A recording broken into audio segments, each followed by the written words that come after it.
স্বাগতম জনাইছো এই বিশেষ অনুষ্ঠান প্ৰাগ exit poll with editor in chief Ajit Kumar Bhuyan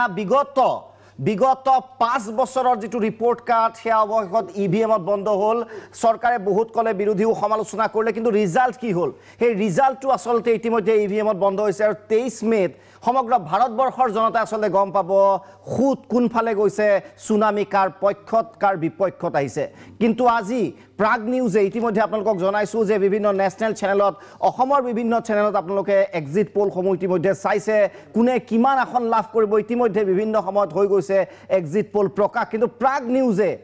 আমিও আয়োজন কৰিছিলো এক্সিট পোলৰ আৰু বিশেষকৈ সমগ্ৰ দেশৰ এটা বাতাবৰণ পৰ্যালোচনা কৰাৰ চেষ্টা কৰিছিলো 23 মেৰ পূৰ্বে যাতে আপোনাৰ যেটো উৎকণ্ঠা কিছু পৰিমাণে হলেও প্ৰশমিত কৰিব পৰা যায় আৰু আজি আমি খাজু হৈছো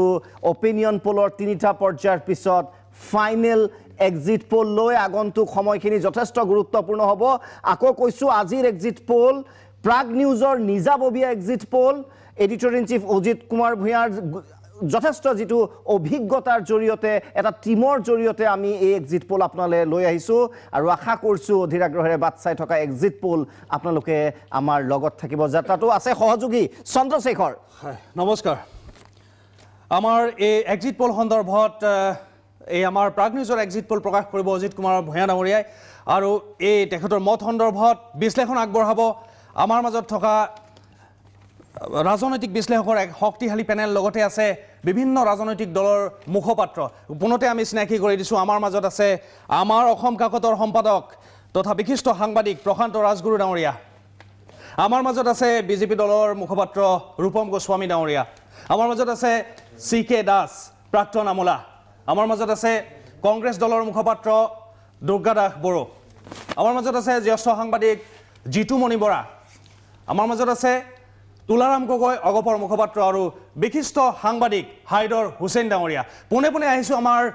editor in chief Ajit Kumar Bhuyan ডাঙৰীয়াৰ ওচৰলৈ তেখেতে প্ৰাৰম্ভিক মন্তব্যৰ লগতে পৰ্যায়ক্ৰমে অসম তথা উত্তৰ পূৰ্বাঞ্চল লগতে দেশত কোন দলে কিমান আসন পাব এবাৰ কাৰ চৰকাৰ হ'ব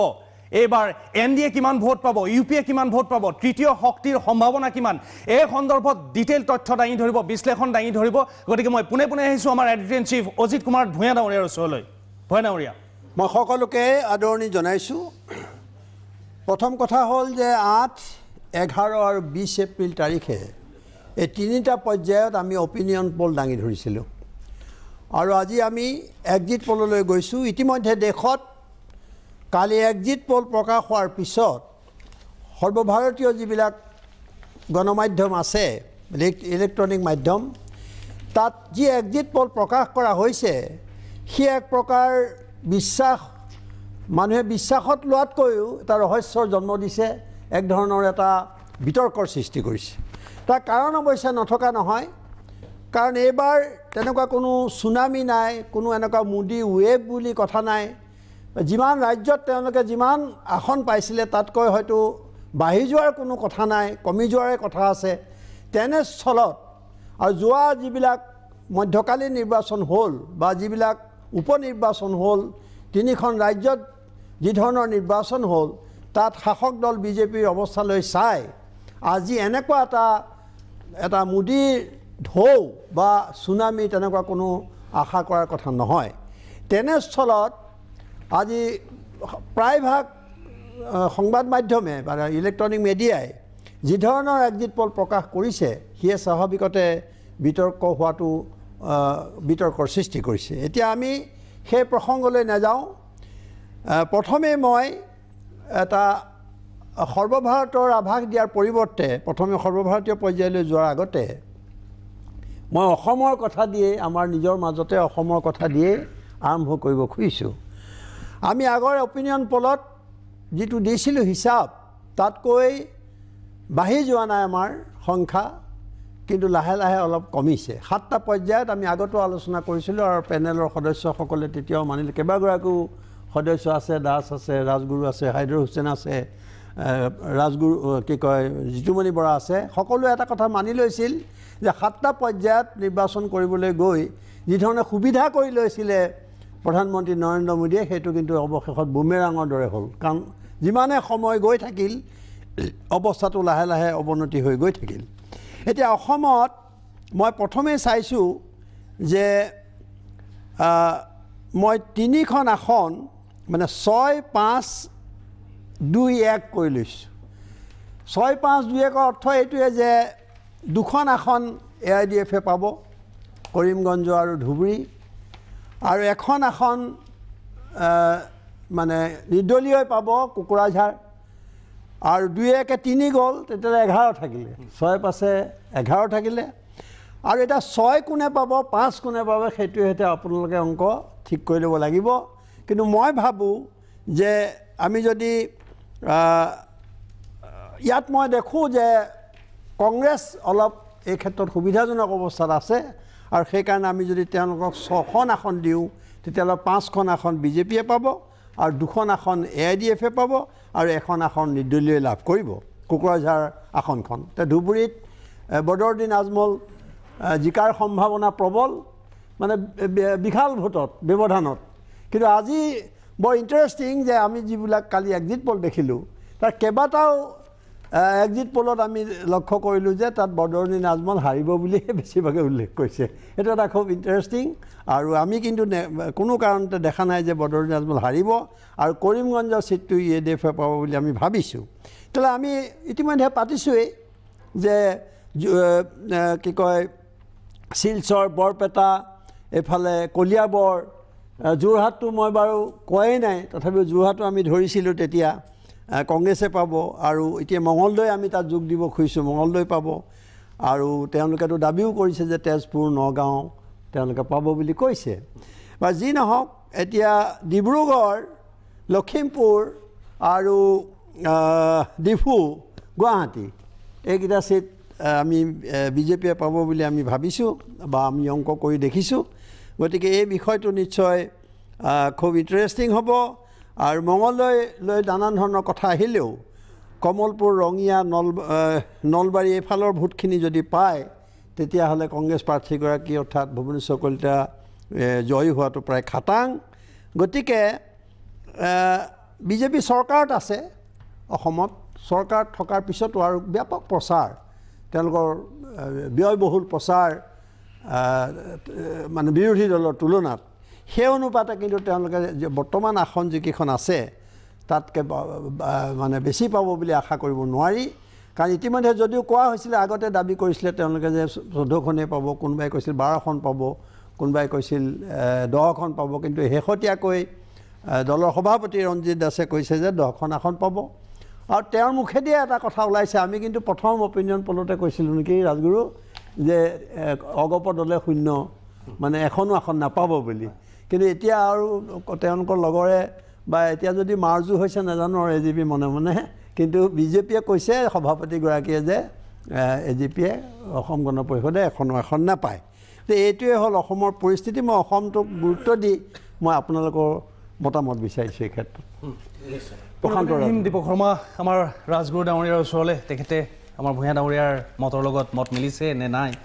এই বিশ্লেষণ আগবঢ়াব মই আগৰো দুটা অপিনিয়ন পলত মই এই পেনেলত বহিছিলোঁ আৰু অপিনিয়ন পলৰ অৱস্থা আৰু এক্সিট পলৰ মাজত বহুত পাৰ্থক্য থাকে অপিনিয়ন পলটো এটা মানুহৰ অবজাৰভেশ্যনৰ ওপৰত আৰু টেবুলত বহি পেপাৰ ৱৰ্কৰ ওপৰতো কৰা হয় কিন্তু এক্সিট পলটো সম্পূৰ্ণ বুথৰ পৰা অনা হয় আৰু এক্সিট পলত আটাইতকৈ সবলতম দিশটোৱে হৈছে তাৰ চেম্পল সাইজটো কিমান সেইটো চাব লাগিব চেম্পল সাইজটো যদি বৰ দুৰ্বল হয় বৰ ক্ষীণ হয় তেতিয়াহ'লে কিন্তু সেই এক্সিট পল তাৰ মূল আচল মানে ফলাফলৰ ধাৰে কাষেও নাযায়গৈ এতিয়া ভূঞা ডাঙৰীয়াৰ কথাৰ আঁত ধৰি মই এটা কথা কৈছোঁ ময়ো আগতে ভাবিছিলোঁ যে UDF-এ 2খন আসন পাব কিন্তু মই যদি আপুনি সৰ্বভাৰতীয় এক্সিট পলৰ পৰা যদি অসমৰ প্ৰতিফলন চাবলৈ যায় তেনেহ'লে দেখিব সৰ্বভাৰতীয় প্ৰেক্ষাপটত আজি আম আদমি পাৰ্টিৰ সাংঘাতিক বিপদত পৰিছে দিল্লীত তেওঁলোকৰ হয়তো এখনো আসন নাপাবগৈ পৰা অৱস্থা এটাৰ সম্ভাৱনা আশংকা দেখা দিছে আৰু ডক্টৰ আতিশীৰ দৰে খুব প্ৰভাৱশালী প্ৰাৰ্থী থকা স্বত্তেও তেওঁৰে জয়ী হোৱাৰ সম্ভাৱনা কমি আহিছে একমাত্ৰ এটা কাৰণত সেইটো হ'ল যে ইয়াত কংগ্ৰেছ আৰু আম আদমি পাৰ্টিৰ মাজত ভোটৰ বিভাজন হৈছে আৰু ভাৰতবৰ্ষৰ সংখ্যালঘু সম্প্ৰদায়ে কংগ্ৰেছকে এইবাৰ ৰক্ষাকৰ্তা বুলি ত্ৰাণকৰ্তা বুলি ভাবি সকলোৱে ভোট দিছে যাৰ ফলত আম আদমি পাৰ্টিয়ে পূৰ্বতে পোৱা সংখ্যালঘু সম্প্ৰদায়ৰ ভোটখিনি তেওঁলোকে পোৱা নাই এতিয়া ইউডিএফৰ ক্ষেত্ৰত ঘটনাটো হৈছে কি যে মই ঘূৰি আহিছোঁ আকৌ অসমলৈ যে মই ভাবিছিলোঁ যে ধুবুৰী আৰু কৰিমগঞ্জ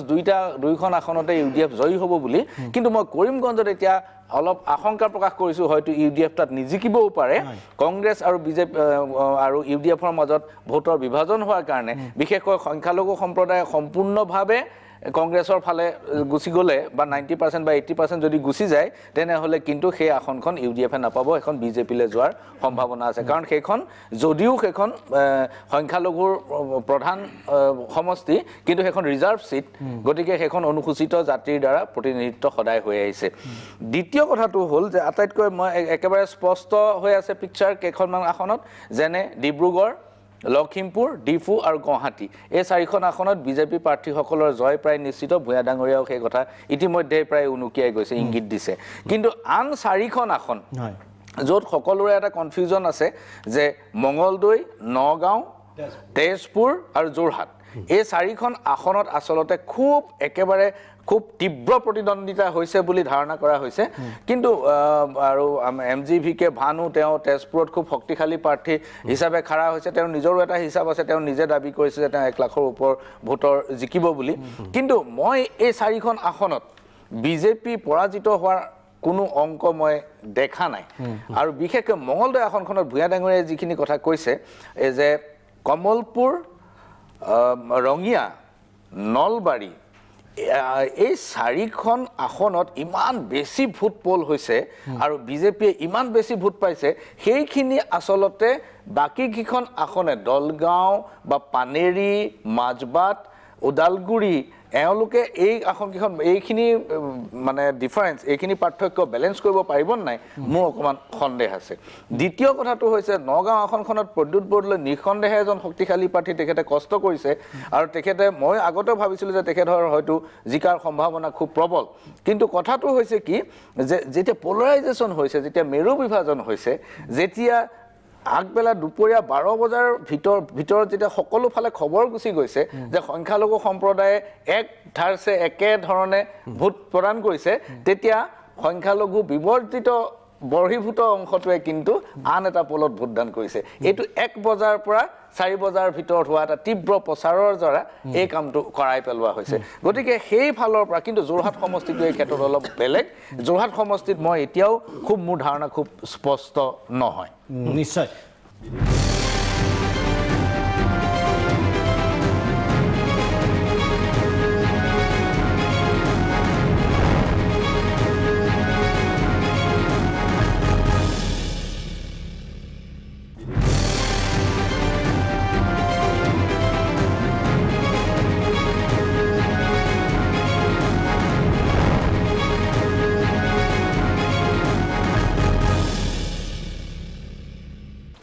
এইখিনিতে মই অকণমান এটা কথা কৈ লওঁ যে আমাৰ যিবোৰ চেম্পল ছাৰ্ভে সাধাৰণতে কি হয় চেম্পল ছাৰ্ভেবিলাকৰ ওপৰত খুব বেছি মানে ভৰসা কৰা বৰ টান কিন্তু আৰু আজি যি কথাবোৰ ওলাইছে যে 2004 পৰা এতিয়ালৈকে যিমান মানে এক্সিট পোল হ'ল কিন্তু বেছিভাগে ভুল প্ৰমাণিত নহয় বিশেষকৈ দিল্লীৰ বিধানসভা নিৰ্বাচনত আম আদমি পাৰ্টিয়ে মাত্ৰ 3খন আসন পাব বুলি কৈছিলে তেওঁলোকে গভৰ্ণমেণ্টে কৰিলে এটা লাইন মই ক'ব খুজিছোঁ বিহাৰত একে আজি এটা আছে ইয়াত কৈছে যে চাণক্য এক্সিছ CSDS আৰু চি ভোটাৰ চাৰিকেইটা খুব ডাঙৰ সিহঁতৰ এওঁলোকৰ গোটেইটো দেখালে যে completely fail to predict Chhattisgarh Punjab Uttar Pradesh and Delhi election তেওঁলোকে এই ছত্তীশগড় হৈ গ'ল যিখন ইলেকশ্যনত তেওঁলোকে একে 0% মানে তেওঁলোকৰ হেৰি গতিকে আৰু এতিয়া দেখা গৈছে যে 200মান চেম্পুলৰ ভিত্তিত দিয়া হৈছে বুলি কেইবাটাও চেনেলে কৈছে কিন্তু পৰ্টেলত আকৌ যিবিলাক আহিছে তাতো কিন্তু বহুত আহিছে যিবিলাক আকৌ খুব একুৰেচি লৈ পেলাই কিন্তু যথেষ্ট মিডিয়া বুলি যিটো কোৱা হয় কৰিব পাৰে 2 লাখ 3 লাখলৈকে কিন্তু তেওঁলোকে চেম্পুললৈ গৈছে তে আমি কেনেকৈ কৰিছোঁ অসমৰ পৰা অল ইণ্ডিয়া এটা ছাৰ্ভে এক্সিট পোল কৰাটো বৰ সহজ নহয় মই আগতেও কৈছোঁ কিন্তু আমি বিভিন্ন ৰাজ্যত থকা সাংবাদিক আৰু ব্যক্তি অ'ত ত'ত পোৱা মানুহ বা ষ্টেচনতো আমি কিছুমান মানুহ পাওঁ কলিকতা দিল্লীলৈ গৈছোঁ তাতো বিভিন্নজনক কথা পাতিছোঁ টেক্সি ড্ৰাইভাৰ দোকানী এই ধৰণৰ মানুহৰ লগত কথা পাতি তাৰপিছত চেফলজিষ্ট কয় তেনেকুৱা মই দুজনৰ লগতো বৰ নামটো নকওঁ আৰু প্ৰখ্যাত চেফলজিষ্টৰ লগতো কথা পাতি আচলতে এক্সিট পলটো আমি কৰিছোঁ সেই কথাটো মই স্পষ্ট আৰু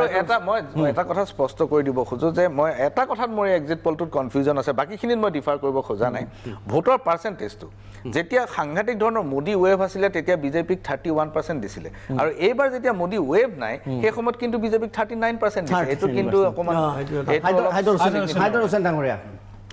নহয় এইবাৰ ভোট প্ৰেডিক্ট কৰাটো আপোনাৰ অকণমান জটিল এইকাৰণে যে সাধাৰণতে যেতিয়া নিৰ্বাচন এটা নীতি নিৰ্ভৰ নিৰ্বাচন হয় ইস্যুভিত্তিক নিৰ্বাচন হয় য'ত আপোনাৰ যুক্তি কাম সেই চৰকাৰৰ আগৰ কাম ইত্যাদি এইবাৰৰ ভোট হৈছে মেৰু বিভাজনৰ ভোট সাম্প্ৰদায়িক ভোট এইমাত্ৰ ৰাজগুৰুই যিটো ক'লে য'ত মুছলমান পলাৰাইজড হোৱা প্ৰচাৰটো হোৱা হিন্দু পলাৰাইজড হৈছে আকৌ বিজেপিয়ে এইটো বিচাৰিছিলোঁ যে আগে হিন্দু পলাৰাইজড হওক হিন্দু পলাৰাইজড হোৱাৰ পিছত আপোনাৰ মুখ্যমন্ত্ৰীয়ে ধুবুৰীত গৈ কৈছে যে মুছলমানে যদি বিজেপিক ভোট নিদিয়ে আল্লাই তেওঁলোকক মাফ নকৰিব তাৰমানে বাকী হিন্দু প্ৰধান সমষ্টিবিলাকত ভোট হৈ গ'ল গতিকে পলাৰাইজেশ্যনটোৱে আছিল এইবাৰ নিৰ্বাচনৰ প্ৰধান ভিত্তি আৰু এই কথা আপোনালোকে ভাৰতবৰ্ষৰ বিগত দিনৰ ৰাজনীতিলৈ লক্ষ্য কৰিলে দেখিব যে 3 মাহ আগলৈকে আপোনাৰ বিজেপিৰ অৱস্থা বৰ ভাল নাছিল যেতিয়াৰ পৰা আপোনাৰ মেৰুকৰণটো তীব্ৰতৰ হ'ল আৰু মেৰুকৰণটো বিচাৰিছেও এটা আগৰ নিৰ্বাচনত বদৰুদ্দিন আজমল চাহেবে যেতিয়া ক'লে আমি 65খন আসন পাম অসমত প্ৰতিজন মুছলমানে দিলেও কেতিয়াও 65 নাপায় এইটো বিজেপিক সহায় কৰিবৰ কাৰণে কৈছে আপোনাৰ ইতিহাসত কোনো কালে আপোনাৰ ইউডিএফ বা ইউএমএফে আগৰ নগাঁও জিকা নাই কিন্তু এটা প্ৰাৰ্থী দিয়ে 2 লাখ মুছলমান ভোট কাটি লৈ যায় কলিয়াবৰত এজন প্ৰাৰ্থী দিয়ে 1.5 লাখ ভোট কাটি লৈ যায় মঙলদৈত আগৰ নন ইলেকশ্যনত 2 লাখ ভোট এবিএফে কাটি নিছিল গতিকে 45 নে 50,000 ভোটত ৰমেন ডেকা জিকিছিল যোৱাবাৰ তেখেতসকলে 76,000 কাটি লৈ গ'ল 23,000 ভোটত বিজেপিৰ প্ৰাৰ্থীগৰাকী জিকিছিল এইবাৰ তেওঁলোকে প্ৰাৰ্থী নিদিলে বা দিলে আকৌ সামগ্ৰিকভাৱে তেখেতসকলক গৰিহণাও দিলেহেঁতেন পৰৱৰ্তী কালত দেখা গ'ল যে যদিও বিজেপিয়ে কৈছে নিৰ্বাচনী ঠিক মিত্ৰতা নহ'ব পাৰে কিন্তু কংগ্ৰেছৰ এচাম মানুহে এই যে ধুবুৰী মই ভাবোঁ যদি নিষ্ঠা আৰু সততাৰে এই দুয়োটা সমষ্টিত কংগ্ৰেছে নিৰ্বাচন খেলিলেহেঁতেন দুয়োটাতে ইউডিএফ ভয়ানক ধৰণৰ প্ৰত্যাহ্বান হ'লহেঁতেন আজি হাইলাকান্দিত গৌতম ৰয় আৰু কৰিমগঞ্জৰ সিদ্দিক আহমেদে আৰু এজন কৰিমগঞ্জত আপোনাৰ কংগ্ৰেছৰ কোনো শক্তিশালী মানুহৰ উত্থান নিবিচাৰে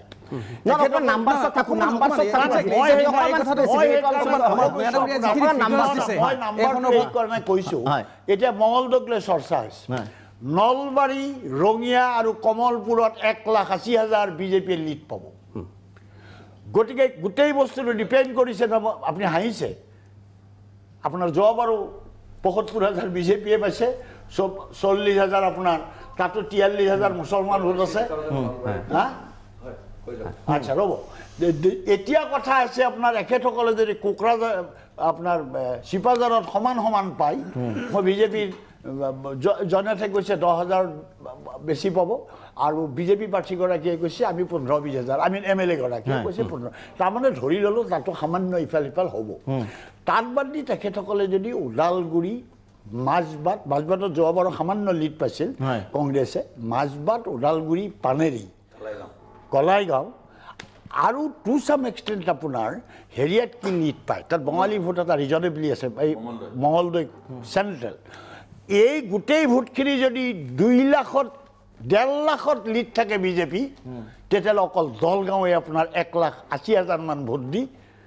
আপোনাৰ বিজেপি প্ৰাৰ্থী তেতিয়া হাৰিব যদি কিবা কাৰণত আপোনাৰ এই সামগ্ৰিক লিডটো 2 লাখৰ ওপৰত গুচি যায় বা 2 লাখলৈ গুচি যায় তেতিয়া কংগ্ৰেছ প্ৰাৰ্থীজন হাৰিব এনেকুৱা ক্ষেত্ৰত আপোনাৰ আজি এই মুহূৰ্তত এওঁ জিকিব মই সেইকাৰণে যে যদি কালি কংগ্ৰেছৰ বিৰুদ্ধে ভয়ানক চুনামি হয় তেতিয়া 3 লৈ নামিব যদি স্বাভাৱিক অৱস্থাত থাকে ভাবা ধৰণে পাছলৈ উঠিব হয় আমাৰ আলোচনা অব্যাহত থাকিব আমাৰ বিশ্লেষণ অব্যাহত থাকিব কিন্তু এইখিনিতে আমি ল'ব লাগিব এটি চমু বাণিজ্যিক বিৰতি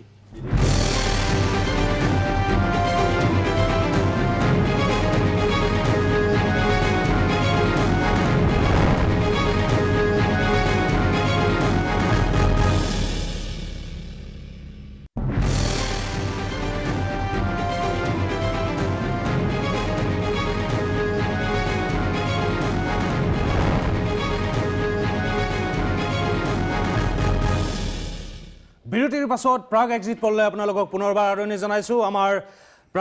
প্ৰাগ নিউজৰ তৰফৰ পৰা যি সমীক্ষা কৰা হৈছে বা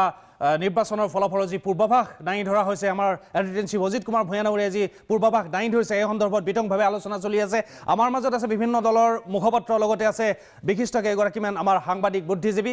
আৰু তেখেতসকলে বিশ্লেষণ আগবঢ়াব আমাৰ মাজত আহি পৰিছে নতুনকৈ AUDFৰ বিধায়ক আমিনুল ইছলাম ডাঙৰীয়া গতিকে ইতিমধ্যে আমাৰ প্ৰশান্ত ৰাজগুৰু আৰু হাইদৰ হুছেইন ডাঙৰীয়াই বিশ্লেষণ আগবঢ়ালে ইয়াৰ পাছত আমি আহিছোঁ প্ৰাক্তন আমোলা CK দাস ডাঙৰীয়াৰ ওচৰলৈ দাস ডাঙৰীয়া আমাৰ ভূঞা অজিত কুমাৰ ভূঞাদেৱে যি কৈছে যি ফিগাৰ্ছ দাঙি ধৰিছে আপুনি এই সন্দৰ্ভত কি ক'ব যোৱাকালি মানে গধূলিৰ আগলৈকে মই ভাবি আছিলোঁ যে এইবাৰ ইলেকশ্যন ৰিজাল্টটো খুব ছাৰপ্ৰাইজিং বা আচৰিত হ'ব তো গধূলি 6টা 6:30 দেখিলোঁ যে এই এক্সিট পলটোৱে মানে ভাবিব নোৱাৰা ধৰণে আচৰিত হ'ল এইটো মানে একদম ভাবিব নোৱাৰা কথা যে কেনেকৈ কোনোবাই ক'ব পাৰে যে বোলে এটা পাৰ্টি বিজেপি 350লৈকে যাব যেতিয়া এটা সাধাৰণ মানুহ এটা প্ৰশ্ন উঠিব আপুনি যদি north eastern region south India Bengal Orissa চাই সেইখিনি দেখিব প্ৰায় 200 চিট আছে সেই 200ত যদি 80ও পায় বাকী আপোনাৰ 200 বা তাতকৈও বেছি য'ত যোৱা ইলেকশ্যনত বেয়া হৈছিলে কেইমাহমান আগতে তাৰে পৰা আহিব নেকি এটা ডাঙৰ কথা আৰু দ্বিতীয় এটা কথা মই আচৰিত খাইছোঁ এই যোৱা 4 মে তাৰিখৰ লণ্ডনৰ পৰা প্ৰকাশিত যিখন আপোনাৰ ইকনমিক্স মেগাজিন আছে যাৰ 15 লাখমান কপি চেল হয় তেওঁলোকে এটা কথা লিখিছিলে যে বিজেপি এইবাৰ পোল ভোটৰ 35% পাব যোৱা যিটো 31% তেতিয়া মই ভাবা নাছিলোঁ যে 35 কেনে হ'ব নেকি আচৰিত কথা কিন্তু 31 টো ম্যাক্সিমাম যেটা পাগল আছিল মোদীৰ নামত ডেট আছে এটা পিক 4 মেতে লণ্ডনৰ পৰা তেওঁলোকে কৈছিলে এটা তথাপি এটা প্ৰশ্ন দুটা কথা মই কওঁ এটা হ'ল যে যিটো ইলেকশ্যনৰ কেম্পেইনৰ সময়ত ভাৰতীয় মানুহৰ যিটো বেছিক সমস্যা আছিলে যে জব ক্ৰিয়েশ্যন কৰ্মসংস্থান দ্বিতীয় হ'ল কি কৃষি ক্ষেত্ৰত কেনেকৈ বচাই ৰাখোঁ জলসিঞ্চনৰ ব্যৱস্থা বা সাধাৰণ দৈনিক মানুহৰ যিটো সিকিউৰিটি যে আজি এতিয়া মোৰ ঘৰৰ মানুহজনক মই অকলেতো গুৱাহাটীৰ পৰা অমৃতসৰ ৰেলত নপঠাওঁ ৱেৰ ইজ দি সিকিউৰিটি ভাবি লৈছোঁ এইবিলাক প্ৰশ্নৰ উত্তৰ কোনেও দিয়া নাই আৰু তাত তৃতীয় কথাটো হৈছে আটাইতকৈ যদি বেংগলত দেখিলোঁ আমি আলোচনা কৰিছিলোঁ বোধকৰো 22 তাৰিখে কৰিছিলোঁ যোৱা মাহৰ লাষ্ট সেই সময়ত এইবিলাক কথা অহা নাছিল 20 পিছত দেখিলোঁ যে ইমান বেয়া ধৰণে কিছুমানে মেৰুকৰণ কৰিছে যে হিন্দু মুছলিমৰ কথাটো যিটো ভাৰতবৰ্ষৰ অতি ভয়ানক এনেকুৱা লেভেলত গৈছে যে না ফিগাৰছত আমি যেহেতু আছো অসমৰ ফিগাৰছত আমি যেটো অসমৰ ফিগাৰছটো মই অলৰেডি কৈছোঁ আমি নিজে আছিলোঁ অসমৰ ফিগাৰছটো আমি মানে সেইটো ঠিকে আছে এক্সেপ্ট মানে সেই 4টা চিট যে তেজপুৰ নগাঁও মঙলদৈ যোৰহাট য'ত মানে ফটো ফিনিছ হ'ব very close contest photo finish গতিকে অনুমানৰ ভিতৰত ক'ব নোৱাৰি আৰু বাকীখিনিত তেনেকৈ আমাৰ যিটো ভূঞা ডাঙৰে বা ৰাজগুৰু ডাঙৰে যিটো কৈছে সেইটোৰ লগতে মোৰ একমত বিশেষ যিটো মনি বৰা ডাঙৰীয়া একদম অসম স্পেচিফিক বাকী বিষয়বোৰতো আমি পাতি আছোঁ সদায় অসম স্পেচিফিক আজি যিমান চিট আমি প্ৰাগ নিউজৰ তৰফৰ পৰা দিয়া হৈছে আমি যিটো ছাৰ্ভে কৰিছোঁ আপুনি সেই ছাৰ্ভেৰ সৈতে একমত হয় নহয় প্ৰথম কথা হ'ল যে মই অজিত দাক প্ৰথমতে ধন্যবাদ দিছোঁ সাহসটোক কালি যিটো এক্সিট পোল ওলাল তাৰপিছত ছ'চিয়েল মিডিয়া সংবাদ মাধ্যম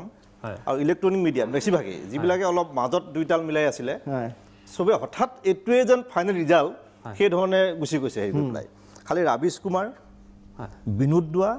আৰু মই উত্তৰবোৰ দেখিলোঁ অজিত দাই তেওঁ ফটোৰ বিপৰীতে কথাখিনি ক'বলৈ গৈছে তেনেকৈ প্ৰথম ধন্যবাদ দিছোঁ আৰু যিটো আমি ইয়াৰ আগতে দুবাৰ বহিছিলোঁ মানে অপিনিয়ন পোল লৈ পেলাই তেতিয়া আমি যিধৰণে কথাটো কৈছিলোঁ ঠিক সেইধৰণে হৈ থকা নাই অলপ ইফাল সিফাল হৈছে ভোটৰ যিটো মেৰুকৰণ হৈছে যে অলপ আগত যিটো কোৱা হ'ল যে তেখেতে ক'লে প্ৰশান্ত ৰাজগুৰু ডাঙৰীয়াই যে মুছলমান ভোটে 90% বা 99% যেতিয়া নগাঁৱত হ'ল একেবাৰে মঙলদৈত হৈছে বুলি ক'লে তাৰপিছত হিন্দু মানুহত যিটো প্ৰচাৰ চলা হ'ল গতিকে অলপ সম্ভৱ মই যে কংগ্ৰেছৰ বাবে প্ৰত্যাহ্বান কিন্তু আহিছে সেই পেলাই আৰু তেজপুৰত কিন্তু আৰু এটা কথা মই তুলাৰাম গগৈ কওঁ যে অগপৰো বহুত মানে সমৰ্থকে ভাল মানুহ বুলি আৰু অসমৰ আটাইতকৈ শিক্ষিত প্ৰাৰ্থী বুলি MGVK ভানু কংগ্ৰেছে ভোট দিছে আৰু চহৰ অঞ্চলৰ বেছিভাগ ভোট কংগ্ৰেছে পাইছে কংগ্ৰেছ মানে কংগ্ৰেছ বুলি পোৱা নাই ভানু বুলি পাইছে হেৰিয়াতে আৰু একেটা অৱস্থা মই দেখিছোঁ যে যিটো যোৰহাটৰ মানুহ হিচাপে ৰাজগুৰু ডাঙৰীয়ে বেছি ভালকৈ দাঙিব যে যোৰহাট সমষ্টিটো সুশান্ত বৰগোহাঁইক যে আমাৰ এজন আৰু আহোমৰ যিটো কথা আমাৰ আগতে ওলাইছে যে এজন আছেই তপন গগৈ মন্ত্ৰী হৈ আছেই তেওঁ যে আহোমৰ যিখিনি ভোট যে এইজন দিল্লীলৈ যাবলৈ সেই ধৰণৰ মানসিকতা এটাও কিন্তু আহিছে সেই ধৰণৰ মানসিকতাই ক্ৰিয়া কৰিছে সেইবাবে মই ভাবোঁ যে অসমত একেবাৰে যে ইমানেই পাব বা ইমানটাই পাই দিব আমি ক'ব নোৱাৰোঁ কিন্তু যে যি ধৰণে কোৱা হৈছে যে ৰঞ্জিত দাসে ডাঙৰীয়াই ক'লে যে এটাও নাপায় AGP-য়ে বা কংগ্ৰেছৰ হাতলৈ নাহি নোহোৱাই হৈ গ'ল সেই পেলাই গতিকে সেইটো মই নাভাবোঁ যে মানে 5+2 সেই ধৰণে থাকিব বুলি ভাবোঁ দুৰ্গা দাস বৰডাঙৰা LDF-এ দুটা চিট পাব ধুবুৰীটো কিন্তু একদম কনফাৰ্ম বুলি হয় ধুবুৰী পাবই কৰিমগঞ্জৰ ক্ষেত্ৰত কিন্তু কৰিমগঞ্জতো চান্স আছে আমি আহিছোঁ দুৰ্গা দাস বৰডাঙৰা কিন্তু আপোনাক এইখিনিতে আমাৰ পিচিআৰ টিমক ক'ব বিচাৰিছোঁ ধীৰাজ ৰায় মেধি লিটুল ডেকা আৰু ৰঞ্জন কলিতা আমাৰ যদি অসম স্পেচিফিক কথা পাতি আছোঁ যদি অসমৰ ফিগাৰ্ছখিনি আমি যদি ইয়াত চাব পাৰোঁ আমাৰ দৰ্শকসকলে চাব পাৰে ভাল লাগিব দুৰ্গা দাস ডাঙৰীয়া অজিত ভূঞা ডাঙৰীয়াক ময়ো ধন্যবাদ জ্ঞাপন কৰিছোঁ এই কাৰণে যে সুতৰ বিপৰীতে তেখেতে এটা এক্সিট পোলৰ চালে সুতৰ বিপৰীতে বিশ্লেষণ বুলি ক'ব পাৰে ধন্যবাদ দিছোঁ এটা মই কৈ দিওঁ এটা ক্লাৰিফিকেশ্যন দিওঁ তাতে বাকীবিলাক সকলো চেনেলে এজেঞ্চিক দিছে এজেঞ্চিক এজনে দি দিছে এজেঞ্চিবিলাকৰ পৰা লৈ তেওঁলোকে কৈছে কিন্তু আমি আমাৰ নিজৰ ফালৰ পৰা কৈছোঁ আমাৰ কোনো এজেঞ্চি নাই টকা পইচা দি আমি কৰা নাই মই এইকাৰণে মই তিনিটা কথা ক'ব বিচাৰিছোঁ অসমৰ ক্ষেত্ৰত যে অসমৰ এইবাৰ ইলেকশ্যনটো আপোনালোকে জানে 10 দিন আগলৈকে আজি 10-15 দিন আগলৈকে ভাৰতীয় জনতা পাৰ্টীৰ ৰাজ্যিক পৰ্যায়ৰ বাঘা ইনক্লুডিং চিফ মিনিষ্টাৰ তেওঁলোকে পাহৰি যায় যে 10টাত ইলেকশ্যন খেলিছে নিজে 14টাত খেলা বুলি ভাবি 12টাত বিজেপিয়ে জিকিম বুলি কৈছিলে বিজেপিয়ে জিকিম বন্ধু পাৰ্টিৰ কথা তেওঁলোকে নকয়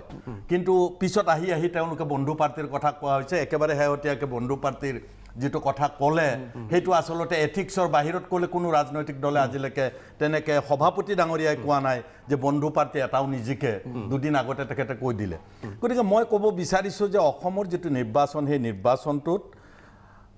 কংগ্ৰেছ ইয়াৰ আগতে ক্ষমতাত আছিল ক্ষমতাত স্পেচিফিক সবে ক'ব লাগিব নাম্বাৰছটোত আপুনি কি কৰে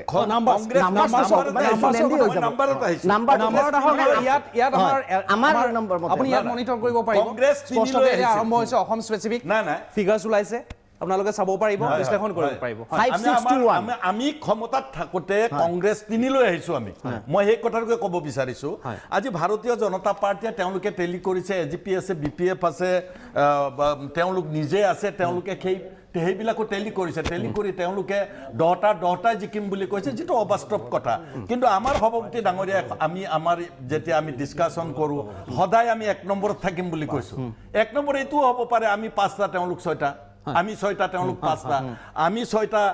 আমি 7টা তেওঁলোক 6টা তেনেকুৱা হ'ব পাৰে আমি সদায় 1 নম্বৰত থাকিম বুলি কৈছোঁ মই সভাপতি ডাঙৰীয়াৰ লগত একমত আমাৰ আমি 1 নম্বৰত থাকিম কিন্তু কিমান সংখ্যা এতিয়া কৈ দিয়া নিশ্চয় বুলি মই নাভাবোঁ ৰূপম গোস্বামী ডাঙৰীয়া মই প্ৰথমে চবেই অজিত দাক ধন্যবাদ দিছে গতিকে ময়ো ধন্যবাদ দিছোঁ এইকাৰণে মই ধন্যবাদ দিছোঁ আমি ভাবিছিলোঁ অজিত দাই আমাক 2 মানতে ৰাখিব নেকি কিন্তু তেখেতে যে আমাক 5 দিছে তাৰ কাৰণেই মই ধন্যবাদ দিছোঁ কিন্তু আমাৰ যিটো ভাৰতীয় এতিয়া আমাৰ দলৰ নিজৰ এটা সমীক্ষা হৈছিলে আমি বুথ লেভেলৰ পৰা আমাৰ যিমান 14,000 প্ৰায় বুথ আছে সেই বুথৰ পৰা আমি যিখিনি তথ্য আহৰণ কৰিছিলোঁ সেই তথ্যৰ ভিত্তিত যোৱা পৰহি আমাৰ মাননীয় সভাপতি ৰঞ্জিত দাস ডাঙৰীয়াই এখন প্ৰেছ মেল যোগে আপোনালোকক কৈছিলে তাত তেখেতে NDAক ৰিপ্ৰেজেণ্ট কৰি গোটেই কথাটো কৈছে আৰু এই তথ্যটো মোৰ লগত আছে এতিয়া সেই তথ্যৰ আধাৰত আমি যি পাইছোঁ আমাৰ বুথ আমাৰ যিবিলাকত আমাৰ সহযোগী দল আছে তেওঁলোকৰ তাতো আমাৰ সংগঠন আছে গতিকে আমাৰ ভাৰতীয় জনতা পাৰ্টিৰ বুথৰ যিটো ৰিপৰ্ট সেই ৰিপৰ্টৰ মতে আমি 10টাত আমি জিকাটো জয়ী হোৱাটো খাটাং আৰু বাকী 4টাত যুদ্ধ হ'ব বৰপেটা আৰু কলিয়াবৰত যুদ্ধ হ'ব ধুবুৰীত হয়তো নোৱাৰিমগৈ ধুবুৰীত তাৰ যিটো ডেমোগ্ৰাফি যিটো আছে সেই ডেমোগ্ৰাফিৰ কাৰণে হয়তো ধুবুৰীখন নহ'ব আৰু বাকীখিনি মোটামুটি আমাৰ কেলকুলেশ্যনত আমি 10খন পাব লাগে NDA আমি মানে মই বিজেপিক কোৱা নাই আমি NDA 10খন পাব লাগে আৰু আমি NDA হিচাপে খেলিছোঁ আৰু আমাৰ হিচাপত UDF-এ এখন পাব আৰু বাকী কংগ্ৰেছ দল হয়তো আৰু কোকৰাঝাৰত এতিয়াও ক'ব পৰা নাই কি পৰিস্থিতি তুমুল যুদ্ধ আছে কাৰণ চাৰিকোণীয়া যুদ্ধ হয় এই চাৰিকোণীয়া যুদ্ধত গতিকে তাত কেনেধৰণে হয় এতিয়াও ক'ব পৰা নাই সেইটো এটা বিচাৰ্য বিষয় কিন্তু আমি ভাৰতীয় জনতা পাৰ্টি আৰু যিখিনি AGP BPF আমি যি মিত্ৰজোঁটে আমি 10খন আসন লাভ কৰিবলৈ অসমত সক্ষম গোস্বামী ডাঙৰীয়া মত দিমত থাকিব যুক্তিতৰ্ক চলিব আলোচনা অব্যাহত থাকিব কিন্তু এইখিনিতে আমি ল'ব লাগিব এটি চমু বাণিজ্যিক বিৰতি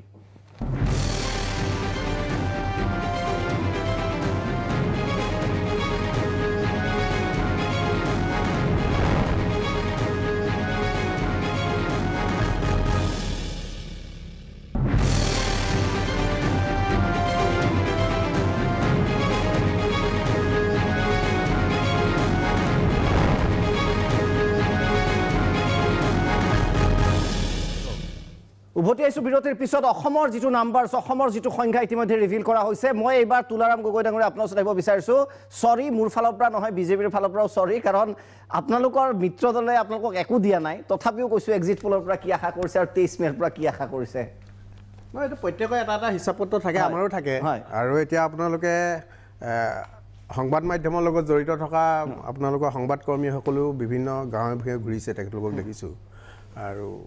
আমি যেহেতু নিজে আছিলোঁ বৰপেটাতো আছিলোঁ কলিয়াবৰতো আছিলোঁ তাত মই নকওঁ আমি হাৰিম বুলি কিন্তু তাত দুটা যদি থাকিব যদিহে UDF-এ ভোটটো অলপ পায় আৰু কলিয়াবৰত যদি আমি বাকীকেইটা সমষ্টিটো আমি লিড পামেই বাকী দুটা সমষ্টিত আমি লিড পাব নোৱাৰোঁ সেইটো খাটাং আৰু অতি সাংঘাতিক ধৰণে কংগ্ৰেছে তাত লিড পাব সেই তাৰ লিডিংটো যদি অলপ কমে আমি আশা ৰাখিছোঁ এটা সৰু ফেক্ট জানিব বিচাৰিম বিজেপি সভাপতিয়ে ডাইৰেক্ট আপোনালোকক ৱাইপ আউট কিয় কৰি দিলে বুলি ভাবে মানে আপোনাৰ সেইটো ঠিক আছে মই ৰেসপেক্ট কৰিছোঁ সেইটো মই নিজে চোৱা নাই সেইটো কিয় বা তেনেকৈ ক'লে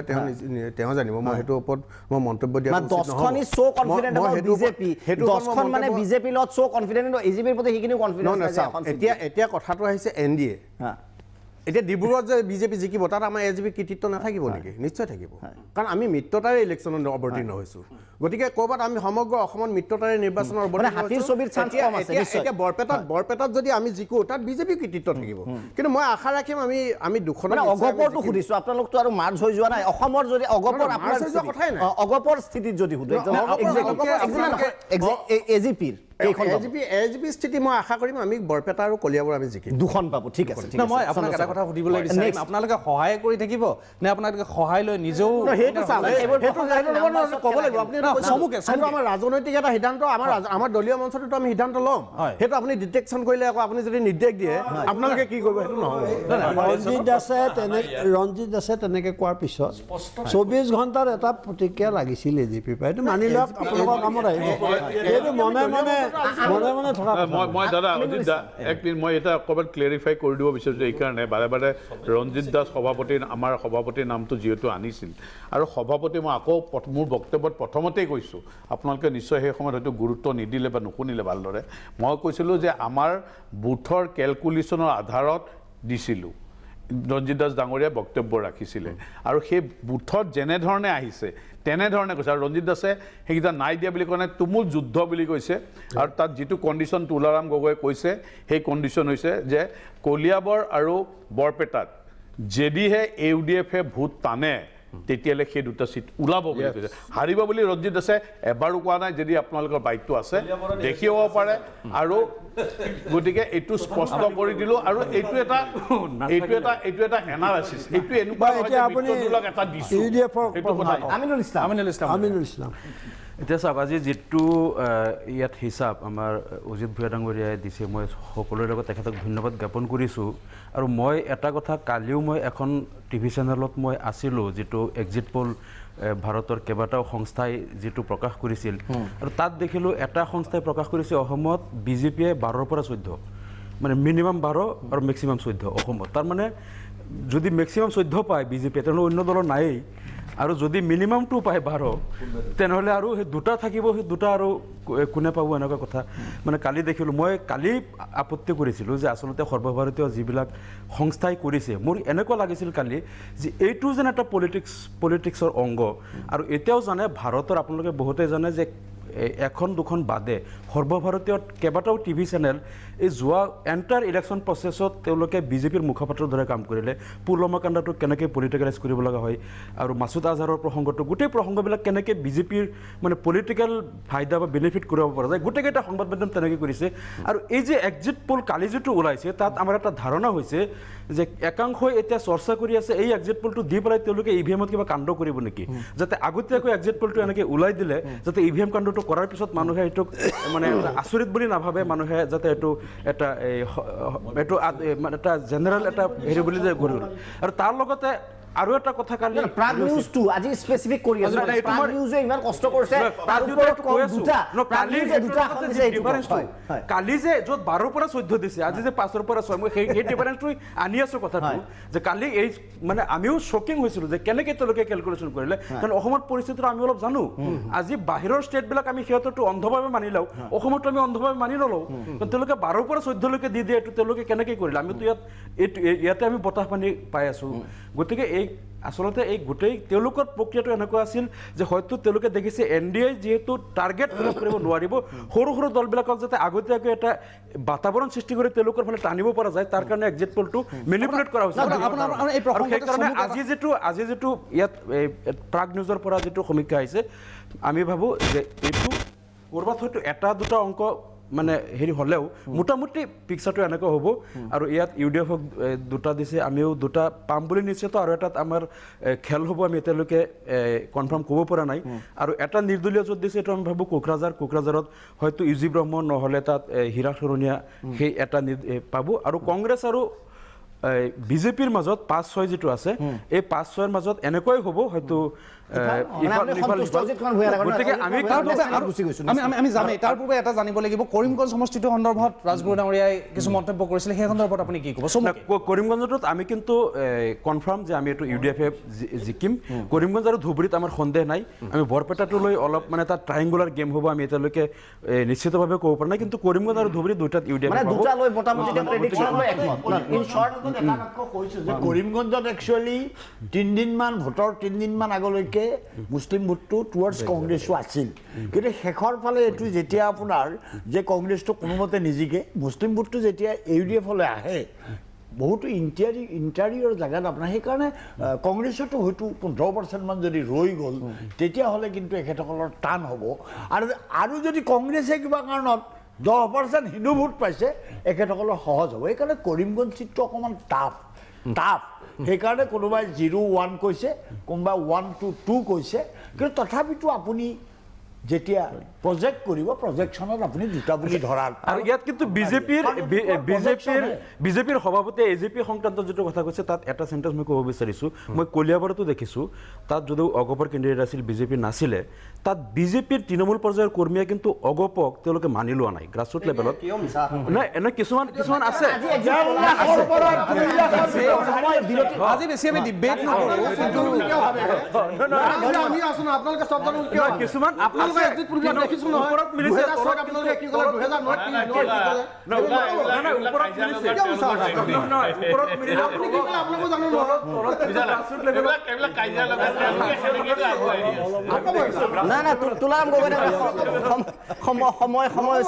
সময় হৈছে বিৰতিৰ পিছত আমি নেশ্যনেলটো চাম আৰু আপোনাক পুনৰবাৰ কৈছোঁ আপোনালোকে কালি বিভিন্ন নেশ্যনেল চেনেলত so-called national channel আপোনালোকে চালে যে কিদৰে তেওঁলোকে বৰ্ণনা দিছে আজি প্ৰাগ নিউজৰ আকৌ কৈছোঁ কোনো এজেন্সিৰ জৰিয়তে নহয় অভিজ্ঞতা এনালাইচিছ আৰু মানুহৰ সৈতে বিভিন্ন ৰাজ্যৰ সাংবাদিক মানুহৰ সৈতে কথা পাতি প্ৰাগ নিউজে বিশেষভাৱে এককভাৱে আকৌ কৈছোঁ এটা ডাঙৰ ৰিস্ক গোটেই চেনেলৰ পৰিৱৰ্তে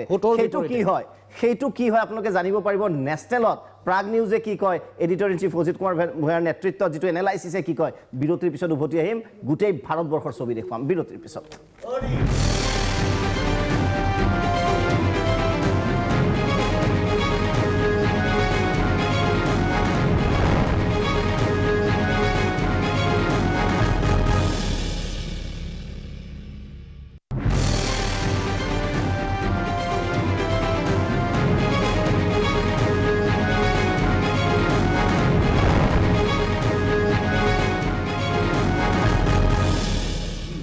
বিৰতিৰ পাছত স্বাগতম আমাৰ হুতৰ বিপৰীতে প্ৰাগ নিউজৰ এই এক্সিট পোল অজিত কুমাৰ ভূঞা ডাঙৰীয়াই বিশ্লেষণ আগবঢ়াই আছে আৰু ৰাষ্ট্ৰীয় প্ৰেক্ষাপটৰ বিশ্লেষণৰ বাবে প্ৰাক নিৰ্বাচন সমীক্ষাৰ বাবে আমি পুনৰবাৰ আহিছোঁ অজিত কুমাৰ ভূঞা ডাঙৰীয়াৰ ওচৰলৈ আমি ইতিমধ্যে অসমৰ কথা পাতিলোঁ আটাইকেইগৰাকী আলোচকে আলোকপাত কৰিলে সৰ্বভাৰতীয় পৰ্যায়ৰ কথা ক'বলৈ গ'লে প্ৰতিখন ৰাজ্যক বিশ্লেষণ বা আমি হিচাপলৈ অনাটো সম্ভৱ নহয় মানে বহলাই কাৰণ সময়ৰ কথা আছে তাত কিন্তু মই প্ৰথমে ক'ব খুজিছোঁ এইটো কথা যে মই প্ৰথম 8, 11 আৰু 20 তাৰিখৰ যি অপিনিয়ন পোল আছিলে তাত হাং পাৰ্লিয়ামেণ্ট যিটো ওলমা সাংসদ বুলি কয় সেই কথাটোত আমি গুৰুত্ব দি আহিছিলোঁ আৰু সকলোৱে সেইটোত একমত পোষণ কৰিছিলে মই আজিও কওঁ এক্সিট পোলৰ ক্ষেত্ৰত যে হাং পাৰ্লিয়ামেণ্টৰ ফালে গতি কৰিছে বুলি ধাৰণা হয় কাৰণ এইটো অনুমান কৰাটো ইমান সহজ কথাও নহয় এক্সিট পোল ৰাজগুৰুৱে কৈছে যে অতি টান কঠিন কাম কিন্তু তাৰ মাজতো মই কৈছোঁ যে কাৰণ কেলৈ কৈছোঁ এই কথাটো এনেকুৱা যে মোদীৰ চুনামি নাই বা মোদী ঢৌ নাই এবাৰ কিন্তু এইটোতো কথাটো হয় যে মোদী এটা ডাঙৰ ফেক্টৰ কাৰণ মোদীৰ ৱেভ নাই চুনামি নাই তেওঁৰ নামত কিন্তু মোদীৰ নামতে আকৌ গোটেই ইলেকশ্যনটো হৈছে এইটোতো সঁচা গতিকে বিজেপি ইলেকশ্যন বুলি হোৱা নাই মোদীৰ কথাটো হৈছে আৰু মোদীক আকৌ এবাৰ মোদী চৰকাৰ বুলি কোৱা হৈছে আকৌ এবাৰ বিজেপি চৰকাৰ বুলি কোৱা হোৱা নাই গতিকে গোটেই বিজেপি দলটোৱে প্ৰধানমন্ত্ৰীৰ ওপৰত নিৰ্ভৰশীল তেওঁ কিমান সভা কৰিছে কি কৰিছে কিমান ঠাইত বক্তৃতা দিছে ইত্যাদি ইত্যাদি এটা আলোচ্য বিষয় গতিকে মই আকৌ এবাৰ কৈছোঁ যে ইয়াৰ দল বুলি কথা নাই প্ৰধানমন্ত্ৰী নৰেন্দ্ৰ মোদীয়ে হৈছে প্ৰধান ফেক্টৰ গতিকে আজি যদি আমি ৰাজ্যবিলাকলৈ চাওঁ মই থুলমূলকৈ কৈছোঁ যে নিম্ন মধ্যবিত্ত শ্ৰেণীৰ মাজত ৰাফেল চুক্তি যদিও বৰ ডাঙৰ কেলেংকাৰী খনি কেলেংকাৰী ইমান ডাঙৰ ডাঙৰ কেলেংকাৰী যিবোৰ ওলাইছে সেইবিলাক সেই মানুহখিনিয়ে কিন্তু বুজি নাপায় আৰু পাকিস্তানক কেন্দ্ৰ কৰি যিটো ধমক দিলে মোদীয়ে সেইটো এটা কাম কৰিলে আমি যিমানে যি নকওঁ পুলৱামা কথাটোৱে নিম্ন মধ্যবিত্ত বা সাধাৰণভাৱে মানুহক কিন্তু আকৰ্ষিত কৰিলে সচেতন মহলে হয়তো বহু কথা কৈছে বিবিচিয়ে কি ক'লে তাত গৈ সাংবাদিকে কি দেখিলে কিন্তু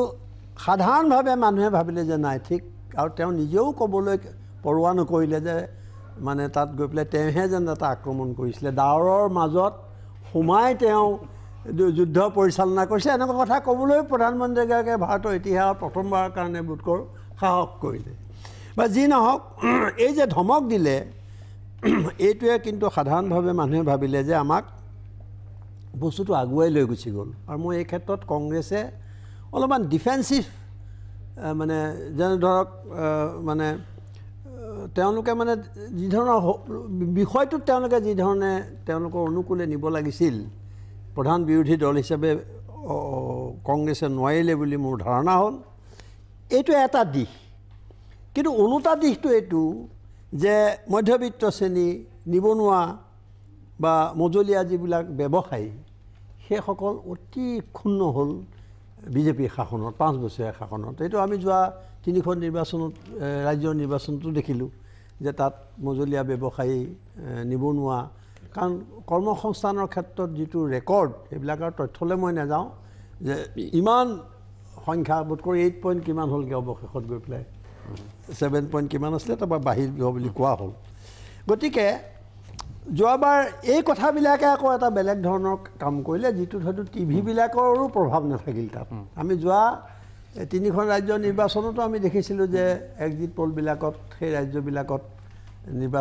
কংগ্ৰেছে চৰকাৰ গঠন কৰিব বুলি কোৱা হোৱা নাছিল কিন্তু কৰিলে গতিকে সেই এখন ছবি আৰু এখন ওলোটা ছবি গতিকে নিবনুৱা সমস্যাটোৱে এটা বৰ ডাঙৰ সৃষ্টি কৰিলে আৰু আমি দেখিলোঁ আজিম প্ৰেমজীৰ যিটো ফাউণ্ডেশ্যন তেওঁলোকেও দেখুৱাইছে যে ডিমনিটাইজেশ্যনৰ ফলত 50 লাখ মানে কৰ্মসংস্থান হেৰুৱাইছে মানুহে এই ধৰণৰ ডাঙৰ ডাঙৰ তথ্যবোৰ ওলালে গতিকে কি হ'ল এতিয়া এই ধৰণৰ কথাবিলাক আৰু হিন্দুৰ যিটো তেওঁলোকৰ ৰাজনীতি এইবাৰতো কোনো উন্নয়নৰ কথা নাই প্ৰথমবাৰ উন্নয়নৰ কথাত সকলোৱে ভোট দিছিল সংখ্যালঘুৱে ভোট দিছিল এইবাৰ কিন্তু তেনেকুৱা কোনো কথা নাই এইবাৰ পলাৰাইজেশ্যনৰ কাৰণে তেওঁলোকে বহুত চেষ্টা কৰিলে ৰাম মন্দিৰৰ কাৰণে চেষ্টা কৰিলে সুপ্ৰিম কোৰ্টত এটা ঘটনা ঘটি গ'ল গতিকে ইফালেদি আকৌ হিন্দুত্ববাদী সকলেও কিন্তু নৰেন্দ্ৰ মোদীৰ ওপৰত সন্তুষ্ট নহয় অসন্তুষ্ট এইকাৰণে অসন্তুষ্ট কাৰণ তেওঁলোকে ৰাম জন্মভূমি বা কি কয় ৰাম মন্দিৰ প্ৰতিষ্ঠা কৰাত তেওঁলোকে কোনো এটা গুৰুত্বপূৰ্ণ ভূমিকা 5 বছৰ কেৱল কথাকে কৈ থাকিলে যদি আমি হিন্দুৰ স্বাৰ্থৰ ফালৰ পৰা চাওঁ গতিকে তেওঁলোকে সেই ক্ষেত্ৰত যথেষ্ট ব্যৰ্থ হ'ল আৰু কি হ'ল বিজেপিৰ কিছুমান যিবিলাক লোকেল লিডাৰ বুলি আমি কওঁ যিটো স্থানীয় যিবিলাক নেতা তেওঁলোকৰ এটা মই বৰ ভাৱ এটা থাকিলে মই বৰ ভাৱ এটা থকাৰ কাৰণে বহুত তেওঁলোকে জনপ্ৰিয়তা হেৰুৱালে কিন্তু তেওঁলোকে এইটো কি কয় নোটাত ভোট দিবলৈ তেওঁলোক নেযায় কাৰণ নোটা কথাটোত ইমান সকলোৱে যে বুজে তেনেকুৱা নহয় সেই ভোটবোৰ হয়তো এই বিজেপিৰ বিৰুদ্ধে গুচি যাব পাৰে আৰু ৰাহুল গান্ধীয়ে তাৰ ঠাইত কিন্তু এটা নতুন ধৰণৰ সংস্কৃতিৰ চেষ্টা এটা কৰিলে বহুতে সচেতন মহলে গণতান্ত্ৰিক মহলে তেওঁক যথেষ্ট প্ৰশংসা নকৰাকৈ নাথাকিলে কিন্তু তেওঁৰো সমস্যা আজি প্ৰজ্ঞা কি কয় প্ৰজ্ঞা ঠাকুৰ প্ৰজ্ঞা সাক্ষীৰ দৰে প্ৰাৰ্থীক মানে তেওঁক প্ৰাৰ্থিত্ব দিলে সেইটোৱে ডাঙৰ কথা নহয় গুজৰাটৰ নিৰ্বাচনৰ প্ৰাক মুহূৰ্তত কিন্তু নৰেন্দ্ৰ মোদীয়ে গুজৰাটৰ কথা ভাবি ক'বলগীয়া হ'ল যে আমি ক্ষমা নকৰোঁ বুলি পেলাই তেওঁক কৈছে আৰু তেওঁ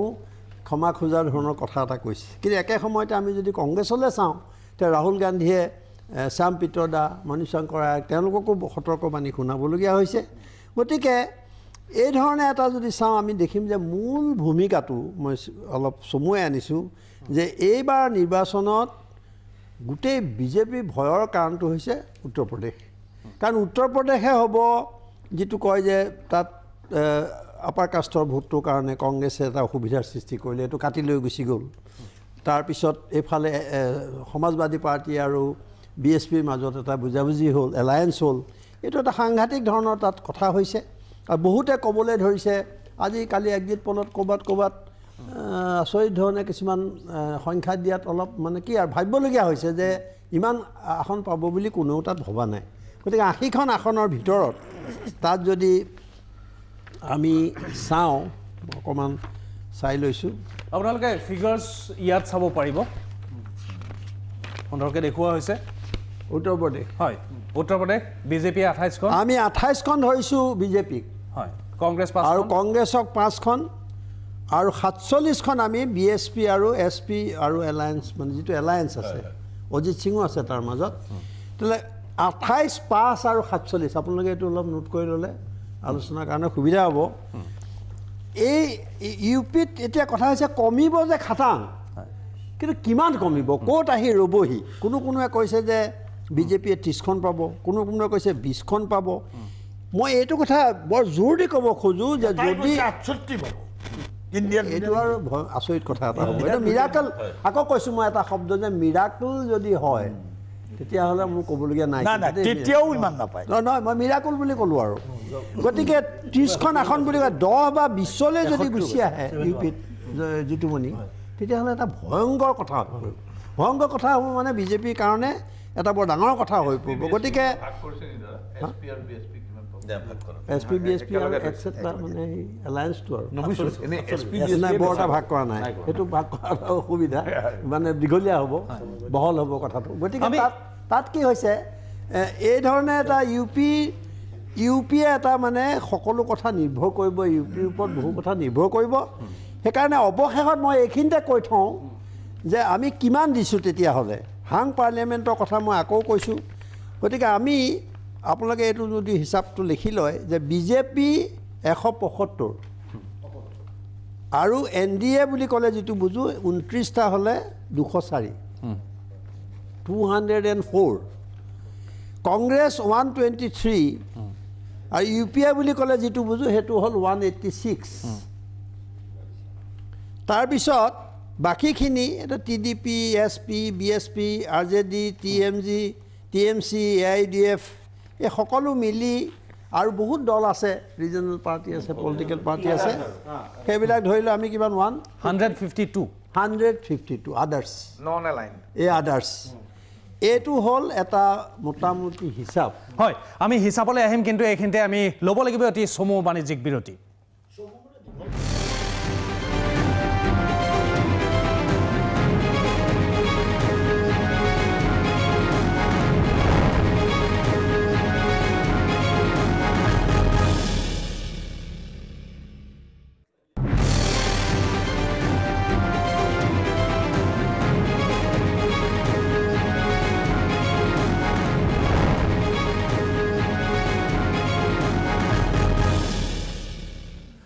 প্ৰাগ নিউজৰ এক্সিট পললৈ আপোনালোকক পুনৰবাৰ আদৰণি জনাইছোঁ। এয়া আপোনালোকক পোনে পোনে দেখুৱাবলৈ বিচাৰিছোঁ কোন দলে কিমান আসন পাব। বিজেপি স্পষ্টভাৱে উল্লেখ আছে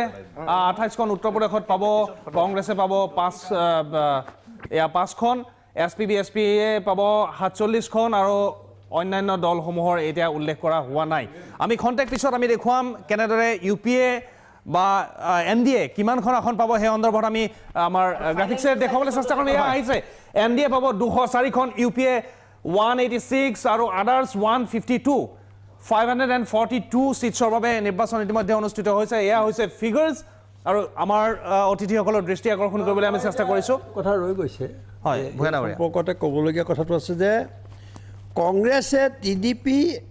SP, BSP, RLD, তৃণমূল কংগ্ৰেছ আৰু AIDFৰ সমৰ্থন লাভ কৰাৰ প্ৰবল সম্ভাৱনা। তেতিয়াহ'লে তেওঁলোকৰ টেলি হ'ব মানে এফালে 74, 252। কথাটো আপোনালোকে অকণমান নোট কৰি ল'লে ভাল হ'ব। গতিকে তেওঁলোকৰ এলায়েন্সটো 260লৈ গুচি যাব। হয়, কংগ্ৰেছে যদি এই দলবিলাকৰ সমৰ্থনটো যিহেতু পোৱাৰ সম্ভাৱনা আছে 260লৈ আহি যাব। আকৌ কংগ্ৰেছে যদি এইটো YSRC আৰু BJD TRS তেওঁলোকৰ সমৰ্থন পায় 20, 12, 12। হয়, মানে কি এইটো YSR 20, BJD 12, TRS 12, এইটো 304 হৈ গ'লগৈ। মানে এওঁলোকৰ সমৰ্থন যদি আমি ধৰি লওঁ তেতিয়াহ'লে, কাৰণ এইটো কেলৈ কৈছোঁ মই, ইতিমধ্যে নানান ধৰণৰ আলোচনা বিলোচনা এইবোৰ হৈ আছে। আৰু ৰ'ব মই কয় নহয় এইটো কংগ্ৰেছ কৈ আছোঁ। আৰু যদি এই গোটেই 46টা ছিটকে বিজেপিয়ে পাই যায়, কথাটো বুজিছেনে মই, যিটো 44 যদি বিজেপিয়ে পাই যায় তেতিয়াহ'লে তেওঁলোকৰ হ'ব 248। তেতিয়াও 24টা শ্বৰ্ট থাকে। আৰু 24টা শ্বৰ্ট থাকিলে কি খেলা হ'ব আমি সেইটো পিছত আলোচনা কৰিম যে কাৰ ওচৰলৈ কোন যাব পাৰে, কোনে কি মানি ল'ব পাৰে, মায়াৱতীৰ ভূমিকাটো কেনেকুৱা হ'ব পাৰে। আৰু প্ৰধানমন্ত্ৰী কি কয় ৰাষ্ট্ৰপতিয়ে প্ৰথমেতো প্ৰি এলায়েন্স থকা হিচাপে ছিংগল লাৰ্জেষ্ট পাৰ্টি হিচাপে নৰেন্দ্ৰ মোদীক মাতিবই লাগিব। আৰু নৰেন্দ্ৰ মোদীক এটা ডাঙৰ প্ৰশ্ন আহিব যে কিমান সময় দিব টু প্ৰুভ হিজ মেজৰিটি, কিমান সময় দিব, সেইটো এটা কিন্তু ডাঙৰ কথা হ'ব। এই কথাখিনি আমি আলোচনা কৰিম। এতিয়া মূল কথা UP দি মই আৰম্ভ কৰিলোঁ আৰু এইখিনিতে বিহাৰটো কম নেকি অলপ এটা উল্লেখ কৰিবলগীয়া আছিল। যদি উত্তৰ পূবত কিছু সৰু সুৰা পাৰ্টিয়ে যদি জইন কৰে তেনেহ'লে বিজেপিৰ 7খন আসন তেওঁলোকে পাব বুলি ধৰিও যদি লোৱা যায় তেতিয়াও শ্বৰ্ট। তেতিয়া 17টামান ছিটৰ শ্বৰ্ট থাকিব। সেইটো 7 মই তাত ধৰিয়ে লৈছোঁ। গতিকে এতিয়া বিহাৰত নানান ধৰণৰ কথা ওলাইছে, কিন্তু মই দিছোঁ বিজেপি 10, কংগ্ৰেছ 4 আৰু JDU 10, RJD 16+। 10, 16 তাৰমানে কংগ্ৰেছৰ লগত এলায়েন্স আছে। 26 হেৰি হ'ব, 26 হ'ব নহয় জানো, কি নহয় কংগ্ৰেছ 4 হ'ব, 20 হ'ব, 20+। আৰু JDU লগত তেওঁলোকৰ 20। সেইটো মানে 50-50 নিচিনা হৈ গ'লগৈ বিহাৰ। এতিয়া বিহাৰ আমি তাত ধৰিলোঁ। গুজৰাটত মই 19টা ধৰিছোঁ বিজেপি, কংগ্ৰেছ ধৰিছোঁ 7টা। এয়া বিহাৰৰ ফিগাৰ্ছটো আপোনালোকে চাব পাৰিব। এয়া বিহাৰত বিজেপিৰ 10খন, কংগ্ৰেছৰ 4, JDU 10, RJD 16, আদাৰ্ছতো এই পৰ্যন্ত উল্লেখ কৰা হোৱা নাই। 10, 4, 10, 16, 0। আৰু গুজৰাটটো খুব সহজে কৈছোঁ মই, 19 আৰু 7, 19 বিজেপি, 7 কংগ্ৰেছ। আৰু ইফালে মহাৰাষ্ট্ৰত 15, 8, 10 NCP 10, 15 বিজেপি, 8 কংগ্ৰেছ, 10 NCP আৰু 12 শিৱসেনা আৰু অন্যান্য 3। হ'লনে বাৰু নাই আকৌ ৰিপিট কৰিব লাগিব? বিহাৰৰ পিছত মই গুজৰাট ক'লোঁ। গুজৰাটটো 19 আৰু 7 সহজ হৈ আছে। আৰু মহাৰাষ্ট্ৰ 15, 8, 10 আৰু এইফালে 12 শিৱসেনা আছে নহয়। শিৱসেনাৰ লগত আকৌ হেৰিয়াৰ এলায়েন্স আছে বিজেপি। এতিয়া 15 আৰু 12 এইপিনে যোগ হ'ব। আৰু এওঁলোকৰ 10 আৰু 8, 28, 18 হ'ব। এইফালে বাঢ়িলে তেওঁলোকৰ। আৰু ৰাজস্থান 17 আৰু 8, ডাঙৰ ষ্টেটকেইখন কৈ দিছোঁ আৰু 17 বিজেপি, 8 কংগ্ৰেছ। আৰু তামিলনাডু বিজেপি শূন্য কাৰণ চাউথত বিজেপি একেবাৰে অৱস্থা নাই কাৰণ দক্ষিণৰ ৰাজ্যত তাত আৰু বিজেপিৰ কোনো উপায় নাই আহিব তামিলনাডু শূন্য BJP 7 Congress DMK plus 26 DMK plus 26 আৰু AIDMK 5 দেই AIDMK লগত তাৰমানে এওঁলোকৰ এলায়েন্স আছে গতিকে 5 তালৈ আহিব 0 7 26 AIDMK 5 তাৰ পৰা মোটামুটি তামিলনাডু এইটো ক'লোঁ আৰু ৱেষ্ট বেংগলটো কৈ থওঁ ওচৰতে 7 আৰু ডাঙৰ ৰাজ্য তাত ৱেষ্ট বেংগলক লৈ পেলাই অন্তহীন মানে হেৰি ক'লা হ'ল তাত আইন শৃংখলা পৰিস্থিতিলৈ ডাঙৰ কথা হৈছে তাত মাৰপিট হৈছে মৰিছে তাৰপিছত ডাঙৰ কথা তাত আৰু বহুত চিট পাম বুলি তেওঁলোকে আশা কৰিছে কিন্তু আমি দিছোঁ 7 বিজেপি 3 কংগ্ৰেছ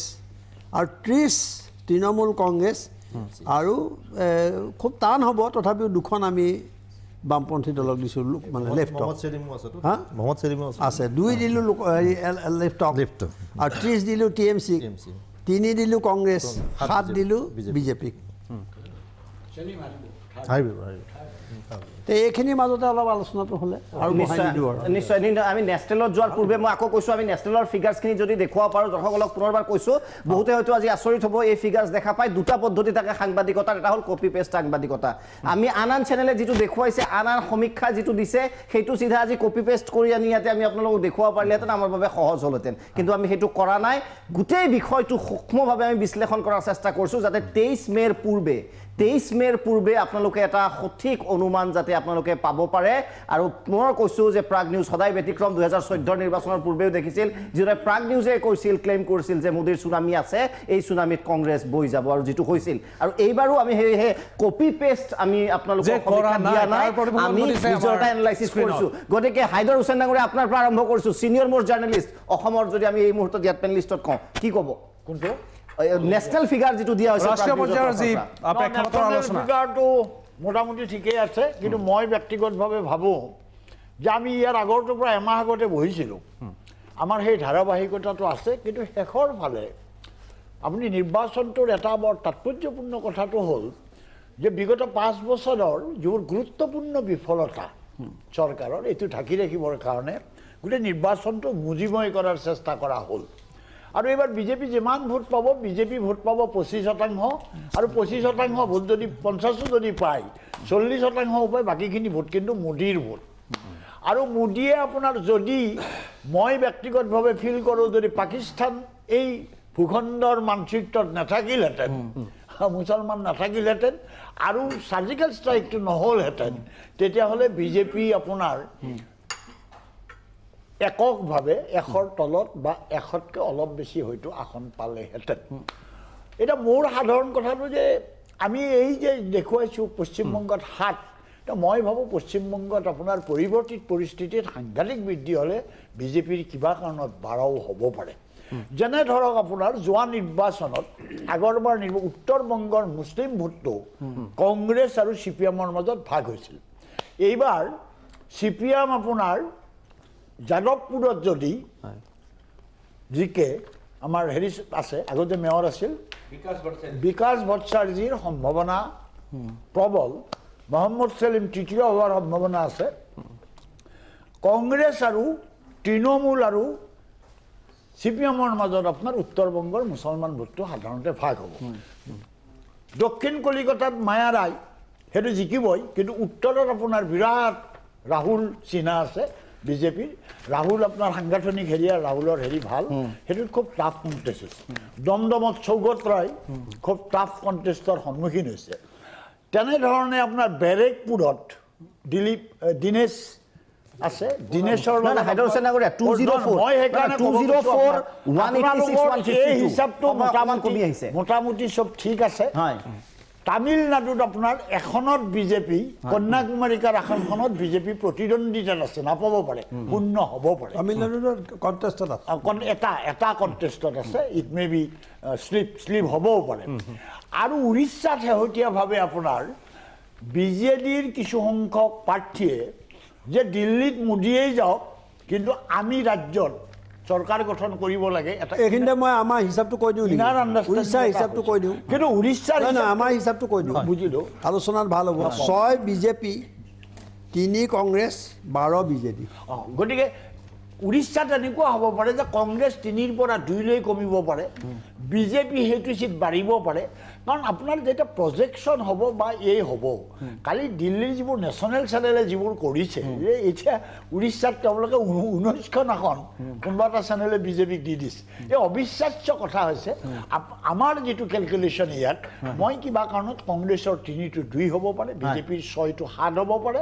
তাত আপোনাৰ বিজেডি সংখ্যাগৰিষ্ঠতাটো পাব আৰু কলিকতাত মই ভাবোঁ যে পশ্চিমবংগত কিবা কাৰণত বিজেপিৰ 7টো গৈ সাংঘাতিক ধৰণে আপোনাৰ 10-11 হৈ যাব পাৰে অভাৰঅল আপুনি এগ্ৰি প্ৰশান্ত ৰাজগুৰুৰ অভাৰঅল যিটো আপোনালোকে কৰিছে এইটোত মই এগ্ৰি কিন্তু বিহাৰৰ ক্ষেত্ৰত মোৰ এটা কথা আছে যে বিহাৰত আপোনাৰ সাধাৰণ শ্ৰেণী ভোটাৰৰ মাজত মই দেখিলোঁ যে কিছু সংখ্যক বিহাৰী এটা মোৰ ঘৰৰ মালিটো আপোনাৰ বিহাৰৰ পৰা ভোট দি আহিছে তাক সুধিলোঁ যে কাক ভোট দিছে সি কৈছে বিজেপি মই তহঁতৰ কেণ্ডিডেট কোন কৈছে মোদী মই বোলো আগৰবাৰ কৈছে আগৰবাৰ নীতিশ আছিল নীতিশে বৰ ভাল কাম কৰা নাই গতিকে এইবাৰ আপোনাৰ মোদীক ভোট দিছোঁ মই বিহাৰৰ যিটো খবৰ কৰি দেখিছোঁ যে বিহাৰত আপোনাৰ বিজেপিৰ সামান্য ইয়াতকৈ উত্থান হ'লে হ'বও পাৰে সেইকাৰণে সামগ্ৰিকভাৱে আপোনালোকে আমি যিটো হিচাপ দিছোঁ কাৰণ এইটো কথা মন কৰিব যে ভোটৰ আবেলিও যিটো ৰাজগুৰুৱে অলপ আগতে উল্লেখ কৰিছিল যে অসমত আপোনাৰ 1 বজাৰ ভিতৰত যেতিয়া প্ৰচাৰ হ'ল যে ইটো পলাৰাইজড হৈছে এতিয়া সিটো পলাৰাইজড হ'ল অৰ্থাৎ আবেলিৰ ভিতৰত ভোটৰ আপোনাৰ ইটো সলনি হ'ল এইবাৰ মই আগতো এবাৰ কৈছোঁ যে ভাৰতবৰ্ষৰ এইবাৰৰ এই নিৰ্বাচনটোই আপোনাৰ পৃথিৱীৰ বৃহত্তম গণতান্ত্ৰিক দেশ হিচাপে ভাৰতবৰ্ষৰ কাৰণে এই নিৰ্বাচনটো এটা লজ্জাৰ নিৰ্বাচন এটা আপোনাৰ লক্ষ্যহীন লক্ষ্য আছে না আপোনাক একটা সময় ঘুৰিবলৈ বিচাৰিম পৰিৱৰ্তিত হিচাপ এই হিচাপটো মই ভাবোঁ সৰ্বভাৰতীয় প্ৰেক্ষাপটত যিবোৰ এতিয়ালৈ এক্সিট পোল হৈছে তাতকৈ মই ভাবোঁ এই এক্সিট পোলটো আমি ৰাজগুৰু ডাঙৰীয়াৰ ওচৰলৈ আহিম কিন্তু আপোনাৰ পৰা দুটা চমুকে জানিব বিচাৰিছোঁ পৰিৱৰ্তিত প্ৰেক্ষাপটত উৰিষ্যাত পাটনায়কৰ ভূমিকা বা নীতিশ কুমাৰৰ ভূমিকা দুগৰাকী দুখন ষ্টেটৰ মুখ্যমন্ত্ৰী হিচাপে কি হ'ব পাৰে চমুকে এইটো হ'ব পাৰে যে যদি আপোনাৰ দুটা সম্ভাৱনা যদি আপোনাৰ অবিজেপি অকংগ্ৰেছ নহয় অবিজেপি যদি আপোনাৰ গঠবন্ধন হয় তেতিয়াহ'লে যদিও আজিৰ তাৰিখত ভবা হৈছে যে কেচিআৰ জগন ৰেড্ডি আৰু আপোনাৰ বিশেষকৈ উৰিষ্যাৰ নবীন পাটনায়কে যদিও বিজেপিৰ লগত থকা বুলিয়ে ভবা হৈছে তেওঁলোকে বিৰোধী সমৰ্থন এইকাৰণে কৰিব যে আগন্তুক দিনত নবীনৰ যি আধিপত্যবাদ আছিল আপোনাৰ উৰিষ্যাত সেইটোক বিজেপিয়ে গ্ৰাস কৰাৰ সম্ভাৱনা তীব্ৰতৰ কিন্তু যদি কালি বিজেপি বিৰোধী মৰ্চাৰ লগত থাকে তেতিয়া নবীন পাটনায়ক ব্যক্তিগতভাৱে ক্ষতিগ্ৰস্ত নহয় আৰু মমতাৰ কাৰণে আটাইতকৈ ডাঙৰ চেলেঞ্জিং কথাটো হ'ল যে বিজেপিৰ যি ধৰণে বংগত চিট কিমান পায় বেলেগ কথা যি ধৰণে উত্থান হৈছে সেই উত্থানে আপোনাৰ মমতাকো ক্ষমতাচ্যুত কৰিব পাৰে সেইকাৰণে মমতা বেনাৰ্জীও আপোনাৰ যিকোনো কাৰণতে নহওক লাগিলে কম্প্ৰমাইজ কৰিব যদি আপোনাৰ বিৰোধী সম্ভাৱনা পাৰে তেতিয়াহ'লে বিৰোধীৰ লগত থাকে নীতিশ কুমাৰটো আপুনি নীতিশ কুমাৰে আজি যোৱা দুদিনত আপুনি লক্ষ্য কৰিলে দেখিব যে নীতিশ কুমাৰে আপোনাৰ প্ৰজ্ঞা ঠাকুৰক দলৰ পৰা বহিষ্কাৰ কৰাৰ দাবী কালি উলিয়াইছে কালি উত্থাপন কৰিছে যেটো হ'ব লাগে নীতিশ কুমাৰে আৰু এটা কথা কৈছে যে এই গৰমৰ দিনত কোনো কাৰণতে ডেৰমহীয়া নিৰ্বাচন হ'ব নালাগে এই নিৰ্বাচন 3টাত হ'ব লাগে অৰ্থাৎ নীতিশ কুমাৰৰো সুৰ সলনি হৈছে 3টা কথাত আপোনাৰ সৰ্বভাৰতীয় প্ৰেক্ষাপটত যিবোৰ এক্সিট পোল হৈছে তাৰ ব্যতিৰেকে আপোনাৰ 3টামান ঘটনা ঘটিছে চন্দ্ৰবাবু নাইডু আপোনাৰ একেবাৰে ৰাজনীতিত আপোনাৰ অপৰিণত বুলি ক'ব নোৱাৰি গতিকে কালি আবেলিও সোনিয়া গান্ধীক লগ ধৰাৰ অৰ্থই হ'ল যে তেওঁলোকৰো কিবা নিজস্ব আপোনাৰ নিজস্ব হেৰি আমি চৰকাৰ গঠনৰ প্ৰক্ৰিয়াতলৈ আহিম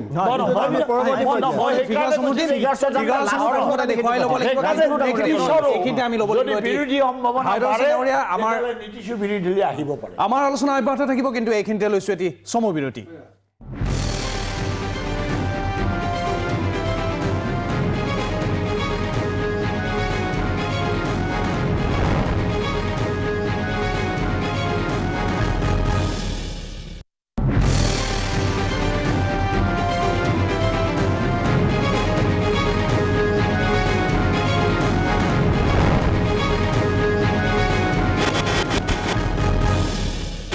বিৰতিৰ পাছত প্ৰাগ এক্সিট পললৈ আপোনালোকক পুনৰবাৰ আদৰণি জনাইছোঁ আৰু কোন ৰাজ্যত কোন দলে কিমান আসন পাব এই সন্দৰ্ভত আমাৰ যি তথ্য আমি গোটাইছোঁ যি বিশ্লেষণ অজিত কুমাৰ ভূঞা ডাঙৰীয়াৰ এয়া স্ক্ৰীণত আপোনালোকে দেখিব এয়া তেলেংগানাত বিজেপি 2 কংগ্ৰেছ 2 TRS 12 অন্যান্য 1 অন্য ৰাজ্য ধীৰাজ এয়া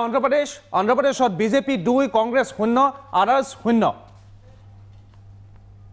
অসমত 14খন আসন তাৰ বিজেপি 5খন কংগ্ৰেছ 6 AUDF 2 আৰু আদাৰ্ছ 1 এয়া বিহাৰৰ আসন 40খন আসনৰ ভিতৰত বিজেপি 10 কংগ্ৰেছ 4 JDU 10 আৰু RJD 16 ছত্তীশগড়ৰ 11খন আসনৰ ভিতৰত বিজেপি 4 কংগ্ৰেছ 7 আদাৰ্ছ 0 এইখিনি উল্লেখ নাই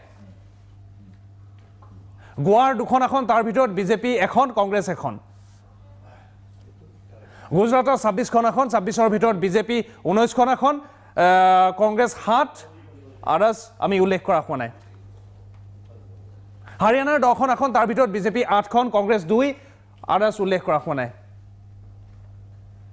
হিমাচল প্ৰদেশৰ 4খন আসন তাৰ ভিতৰত বিজেপিয়ে 3খন পাব কংগ্ৰেছে 1খন এয়া দেখিছে জম্মু কাশ্মীৰৰ 6খন আসন তাৰ ভিতৰত বিজেপি 1খন আসন পাব কংগ্ৰেছে 2 আৰু NCA পাব 3 ঝাৰখণ্ডৰ 14খন আসন বিজেপি পাব 5খন কংগ্ৰেছ 4 আৰু JMM JBM 5খন কৰ্ণাটকৰ 28খন আসন তাৰ ভিতৰত বিজেপি 15 কংগ্ৰেছ 10 JDS 3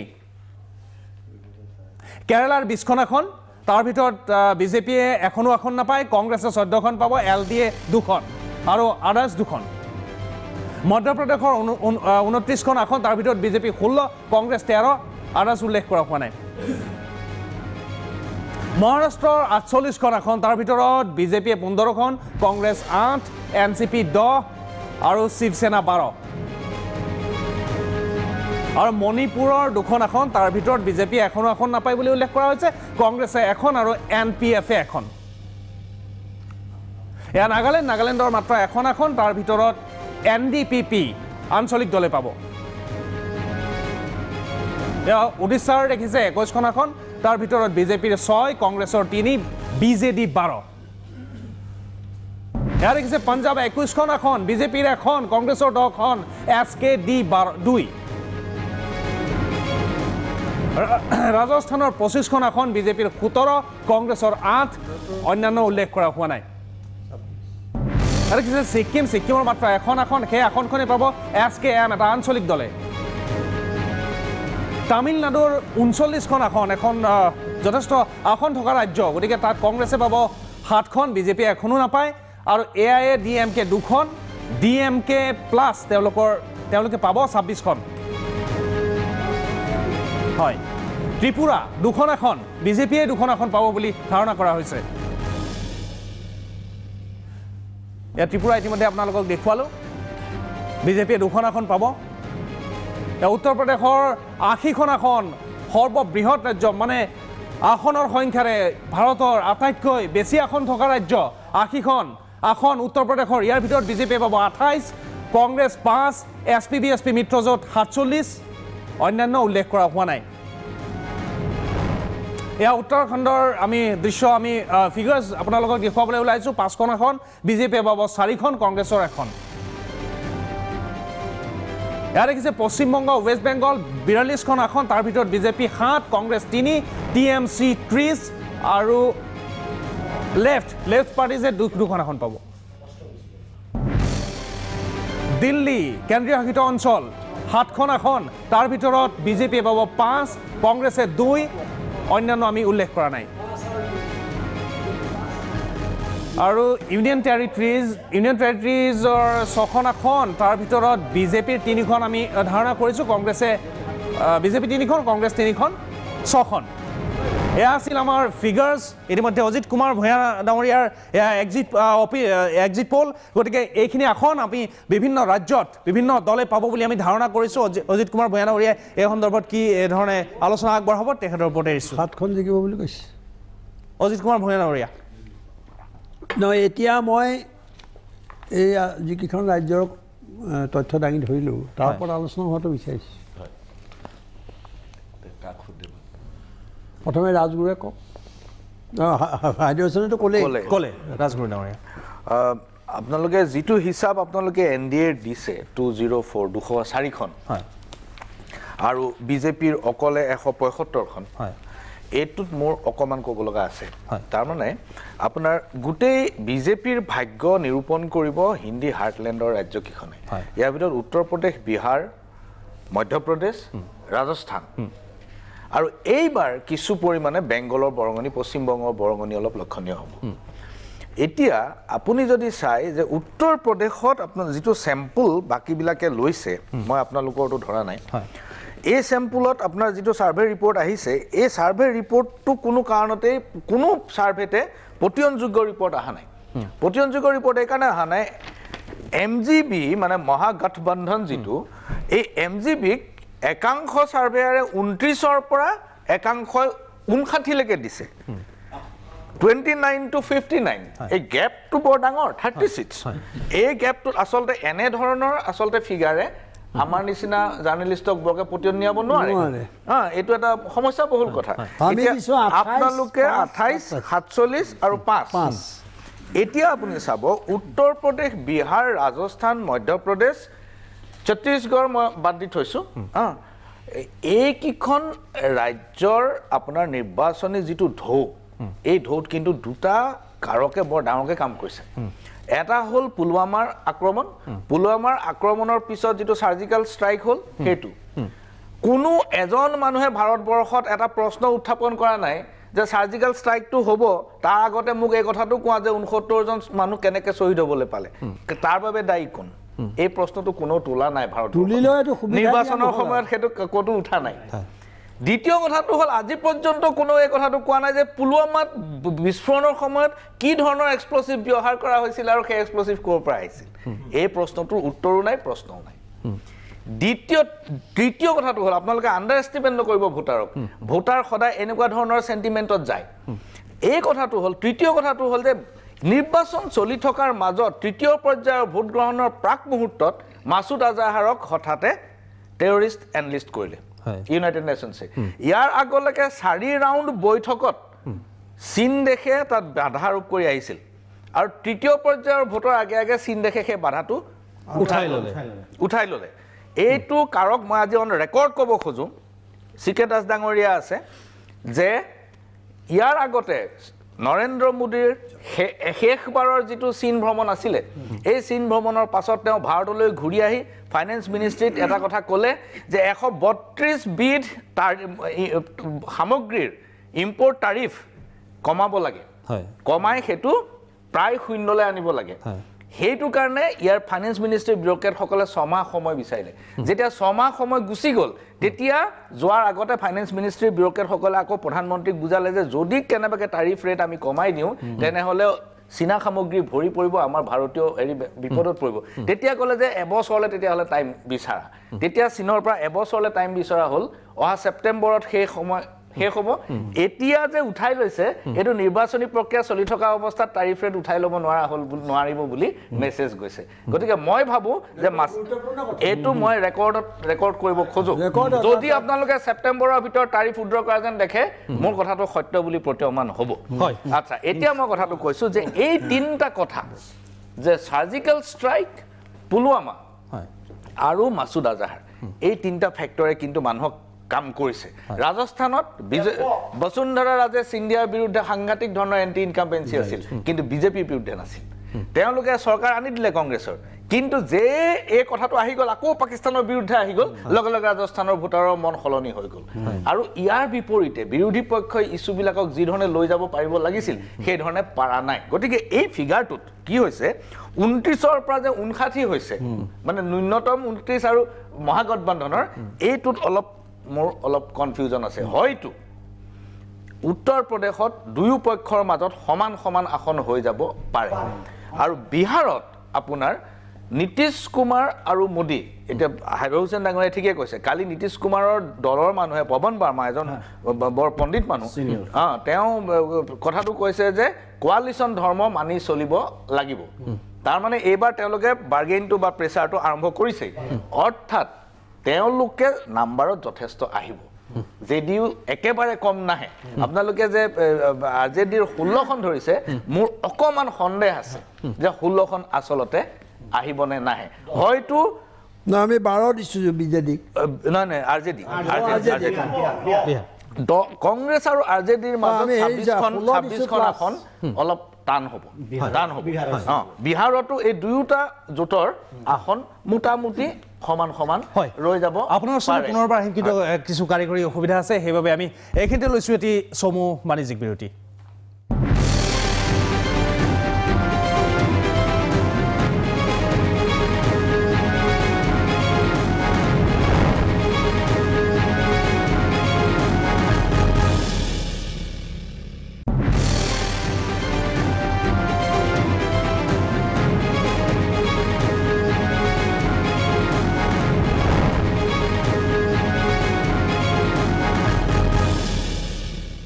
উভতি আহিছোঁ বিৰতিৰ পিছত 204,186,152 NDA UPA আদাৰ্ছ এই সংখ্যাৰ ওপৰত খেল চলি আছে বিশ্লেষণ চলি আছে আমি CK দাস ডাঙৰীয়াত যোৱাৰ পূৰ্বে আপুনি শেষ কৰিব বিচাৰিছে কিবা এটা কৈ ৰাজগুৰু ডাঙৰীয়া নাই মোৰ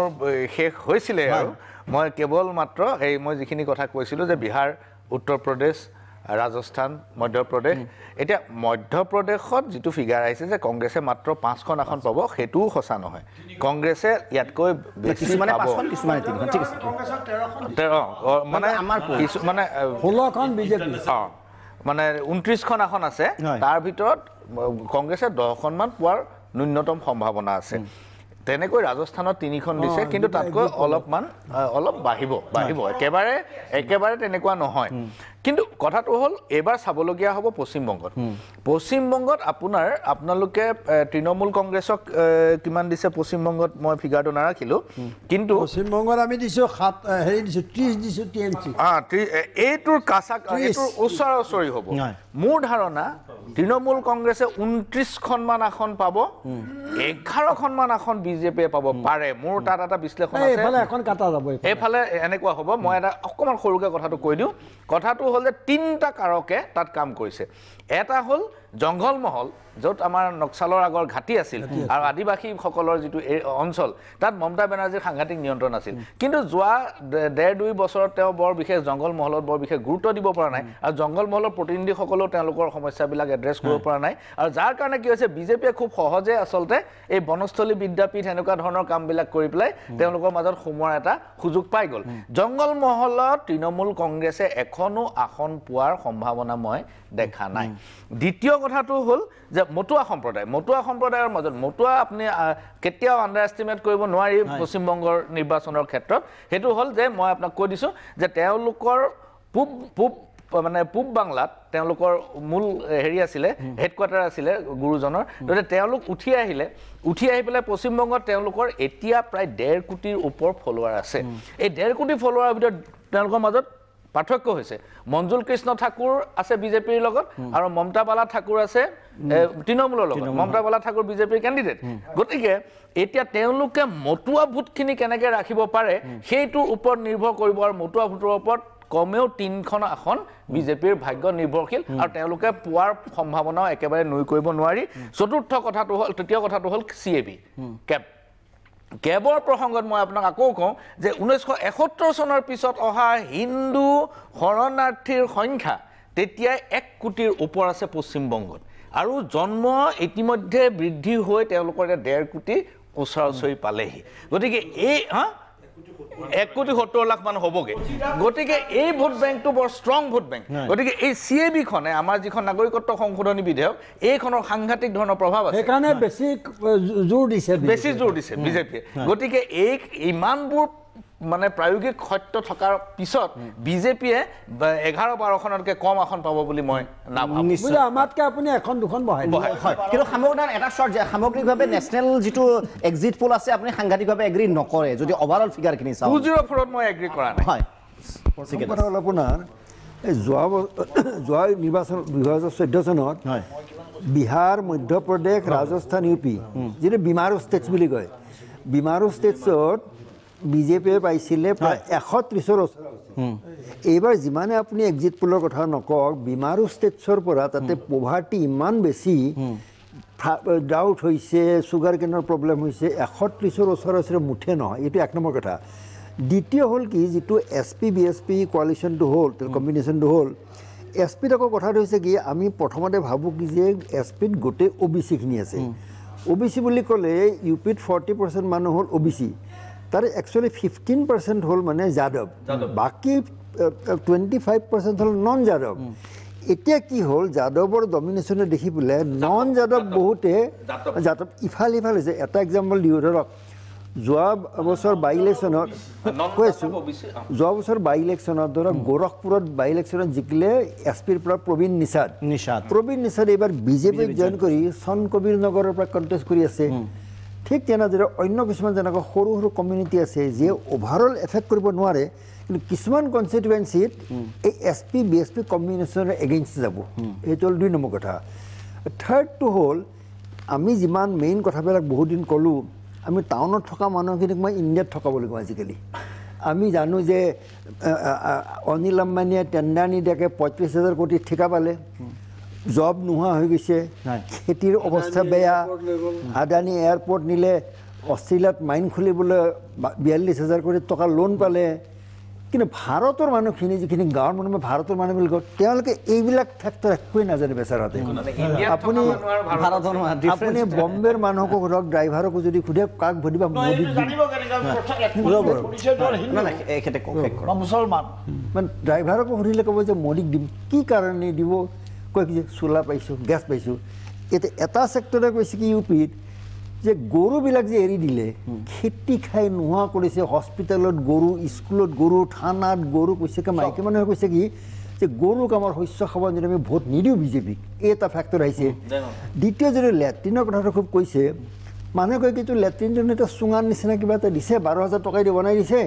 এইটো গা ধুবলৈ ভাল আমি লেট্ৰিন হিচাপে ইউজ নকৰোঁ এইবিলাক ফেক্টৰ কিছুমান আহিছে আৰু থাৰ্ড হৈছে কিবা বেংগলত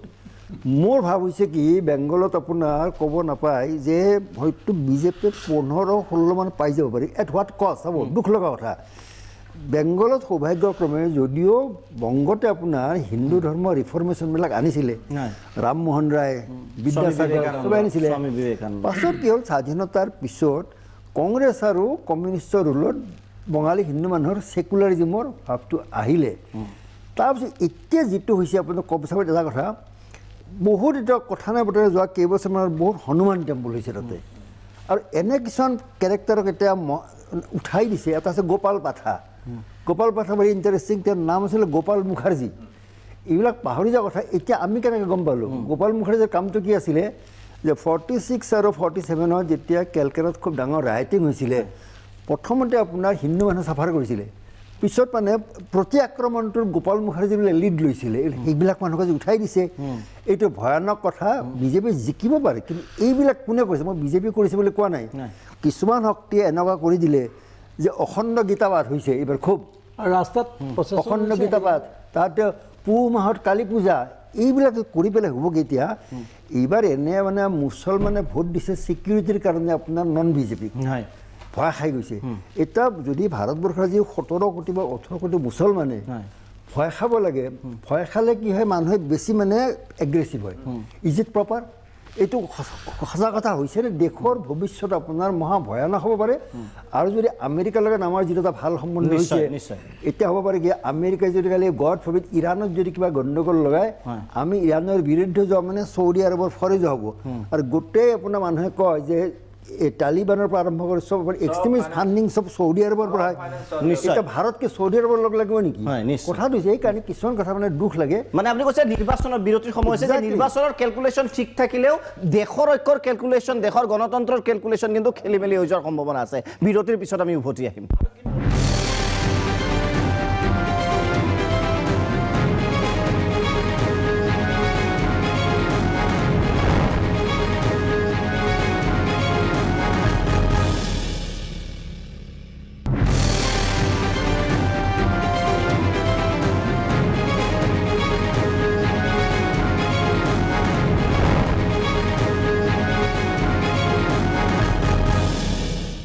বিৰতিৰ পাছত প্ৰাগ এক্সিট পোলে আপোনালোকক পুনৰবাৰ আদৰণি জনাইছোঁ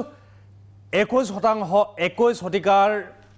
ৰাজনীতি এখন গণতান্ত্ৰিক দেশৰ ৰাজনীতি কিন্তু ইয়াত প্ৰভাৱ বিস্তাৰ কৰিছে ধৰ্মই গতিকে এই সন্দৰ্ভত আমিনুল ইছলামৰ পৰা আমি তেখেতৰ মন্তব্য জানিবলৈ বিচাৰিম কি ক'ব এতিয়া চাওক এইবাৰ যিটো নিৰ্বাচন অনুষ্ঠিত হ'ল আৰু এই নিৰ্বাচনত আমাৰ কেইবাগৰাকীও পেনেলিষ্ট তেখেতসকলে কোৱাৰ নিচিনা যে ধৰ্মীয় মেৰুকৰণ আচলতে এটা মুখ্য যিহেতু ইছ্যুবিহীন এটা ৰাজনীতিত ধৰ্মীয় মেৰুকৰণ আৰু ভুৱা ৰাষ্ট্ৰীয়তাবাদ এইবাৰ এটা মানে ফেক্টৰ হিচাপে প্ৰতিপন্ন হ'ল মানে পুলৱামাৰ কাণ্ডৰ পৰা আৰম্ভ কৰি চাৰ্জিকেল ষ্ট্ৰাইক এনেকৈ কোৱা হ'ল যেন মোদী নিজে গৈ পেলাই তাত এই চাৰ্জিকেল ষ্ট্ৰাইক কৰি তাৰ পৰা হেৰি কৰিছে আৰু এইবাৰ একাংশ সংবাদ মাধ্যমে যিটো ভূমিকা পালন কৰিলে ভাৰতৰ ৰাষ্ট্ৰীয় আমাৰ যিটো মানে গৃহ বিভাগে বা ৰাষ্ট্ৰীয় নিৰাপত্তা সচিবে যিটো কোৱা নাই তেওঁলোকে কৈ 300 মৰিল 350 400 যেন সেই সাংবাদিকসকলেই যেন তাত আছিল তেওঁলোকে কাউণ্ট কৰি মানে এনেকুৱা এটা চিটুৱেশ্যন ক্ৰিয়েট কৰা হ'ল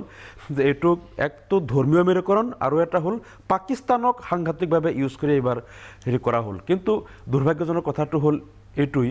যে এই সমগ্ৰ কথাখিনিয়ে বিগত 5 বছৰৰ বহুকেইটা মানে বিজেপিৰ অপশাসনৰ একাংশ যেনেকৈ ডিমনিটাইজেশ্যনৰ পৰা আৰম্ভ কৰি ৰাফেল কেলেংকাৰী ৰাষ্ট্ৰীয় নিৰাপত্তা ব্যৱস্থাৰ লগত যিটো মানে ৰাফেল কেলেংকাৰী নিচিনা এই কেলেংকাৰীবিলাক ইমান জঘন্য কথা যিটো ৰাষ্ট্ৰীয় নিৰাপত্তা ব্যৱস্থাটোক মানে চেলেঞ্জৰ মোকাবিলা কৰে এই সমগ্ৰ কথাবিলাক তল পেলাই আৰু মোদীক অতিমানৱ হিচাপে সজাবলৈ মানে আচলতে আটাইতকৈ ডাঙৰ কামটো কৰিছে আমি দেখিছোঁ RSS তেওঁলোকে ঘৰে ঘৰে গৈ প্ৰচাৰ চলায় যেন মানে মোদী লাগিবই মানে অতিমানৱ তেওঁ মানে হিন্দু সংকটত আছে ভাৰতত আৰু সংকটৰ পৰা মুক্ত কৰিবলৈ মোদীৰ বাহিৰে কোনো নাই এনেকুৱা ধৰণৰ কিছুমান কাম কৰা হ'ল আচ্ছা কি কয় আৰু ফিগাৰ্ছ এই কথাটো মই নিউজৰ ফিগাৰ চাইছে ইতিমধ্যে মই কৈ আছিলোঁ যে যিটো ফিগাৰ্ছ আজি প্ৰাগ যদিও আমাৰ এটা আঞ্চলিক আমি ৰিজিয়নেল চেনেল বুলি ভাবোঁ কিন্তু মই কালিও দেখিছিলোঁ ৰাষ্ট্ৰীয় যিবিলাক সমীক্ষা ওলাইছিলে তাতকৈ বহুত দূৰ বেছি বিজ্ঞানসন্মত যুক্তিসন্মত আজি যিটো আমাৰ ফিগাৰ ইয়াত ওলাইছে মই অৱশ্যে 100% একমত নহ'লেও মই এই কথাখিনি ক'বলৈ বাধ্য হৈছোঁ গতিকে হ'বই আৰু ইয়াত কিন্তু এই ফিগাৰত এটা ডাঙৰ কথা হ'ব আদাৰ্ছৰ যিটো ফিগাৰটো 152 ইয়াত দিয়া হৈছে অন্যান্য যিটো মানে UDA NDA আৰু UPAৰ বাহিৰে অন্যান্য বুলি যিটো ধৰা হৈছে আৰু এই কথাটো আমি আগৰ পৰাই অনুমান কৰি আহিছিলোঁ যে এইবাৰ অন্যান্য যিটো থাকিব আদাৰ দেন NDA এণ্ড UPA তেওঁলোকে আচলতে চৰকাৰ গঠনৰ ক্ষেত্ৰত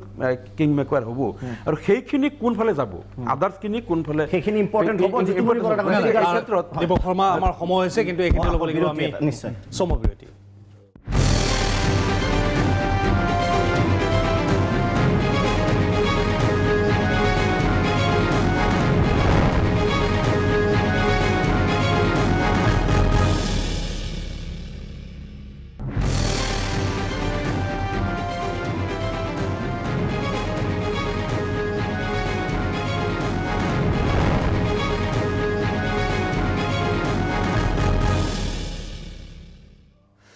প্ৰাগ এক্সিট পোললৈ আপোনালোকক পুনৰবাৰ আদৰণি জনাইছোঁ আৰু জিতুমণি বৰা ডাঙৰীয়াৰ ওচৰলৈ পোনে পোনে গৈছোঁ এইবেলি নিৰ্বাচন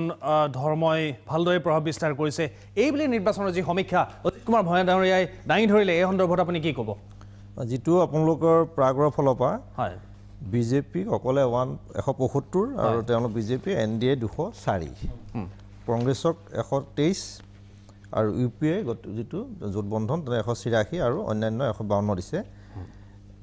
204 মানে এইটো 50খনমান চিটৰ ইফাল সিফাল হ'ব পাৰে তাৰ আগতে যিটো ধৰ্মৰ কথাটো কৈছে যে ইয়াত মই এটা তথ্য হেৰি কৰিব বিচাৰিছোঁ এইবাৰ নৰেন্দ্ৰ মোদীয়ে গোটেই নিৰ্বাচনটোত 144খন সভাত যোগ দিছে নিৰ্বাচনী সভা আৰু ৰাহুল গান্ধী 151 আৰু উত্তৰ প্ৰদেশতেই আটাইতকৈ সৰ্বাধিক জোৰ দিছে নৰেন্দ্ৰ মোদীয়ে অকলে 36খন নিৰ্বাচনী সভাত অংশ লৈছে আৰু তেওঁলোকৰ এলায়েন্স হেৰিয়ে 62খন সভা পাতিছে আৰু যোগী আদিত্যনাথে 82খন সভা কৰিছে উত্তৰ প্ৰদেশতে 80টা চিটৰ বিপৰীতে 82খন সভাত হেৰি কৰিছে ৰাহুল গান্ধীয়ে মাত্ৰ 22খন উত্তৰ প্ৰদেশত বুজিছে আৰু গোটেই হেৰিটোত প্ৰিয়ংকা গান্ধী এটা সময়ত উত্তৰ প্ৰদেশত নমাই প্ৰিয়ংকা গান্ধীয়ে তাতে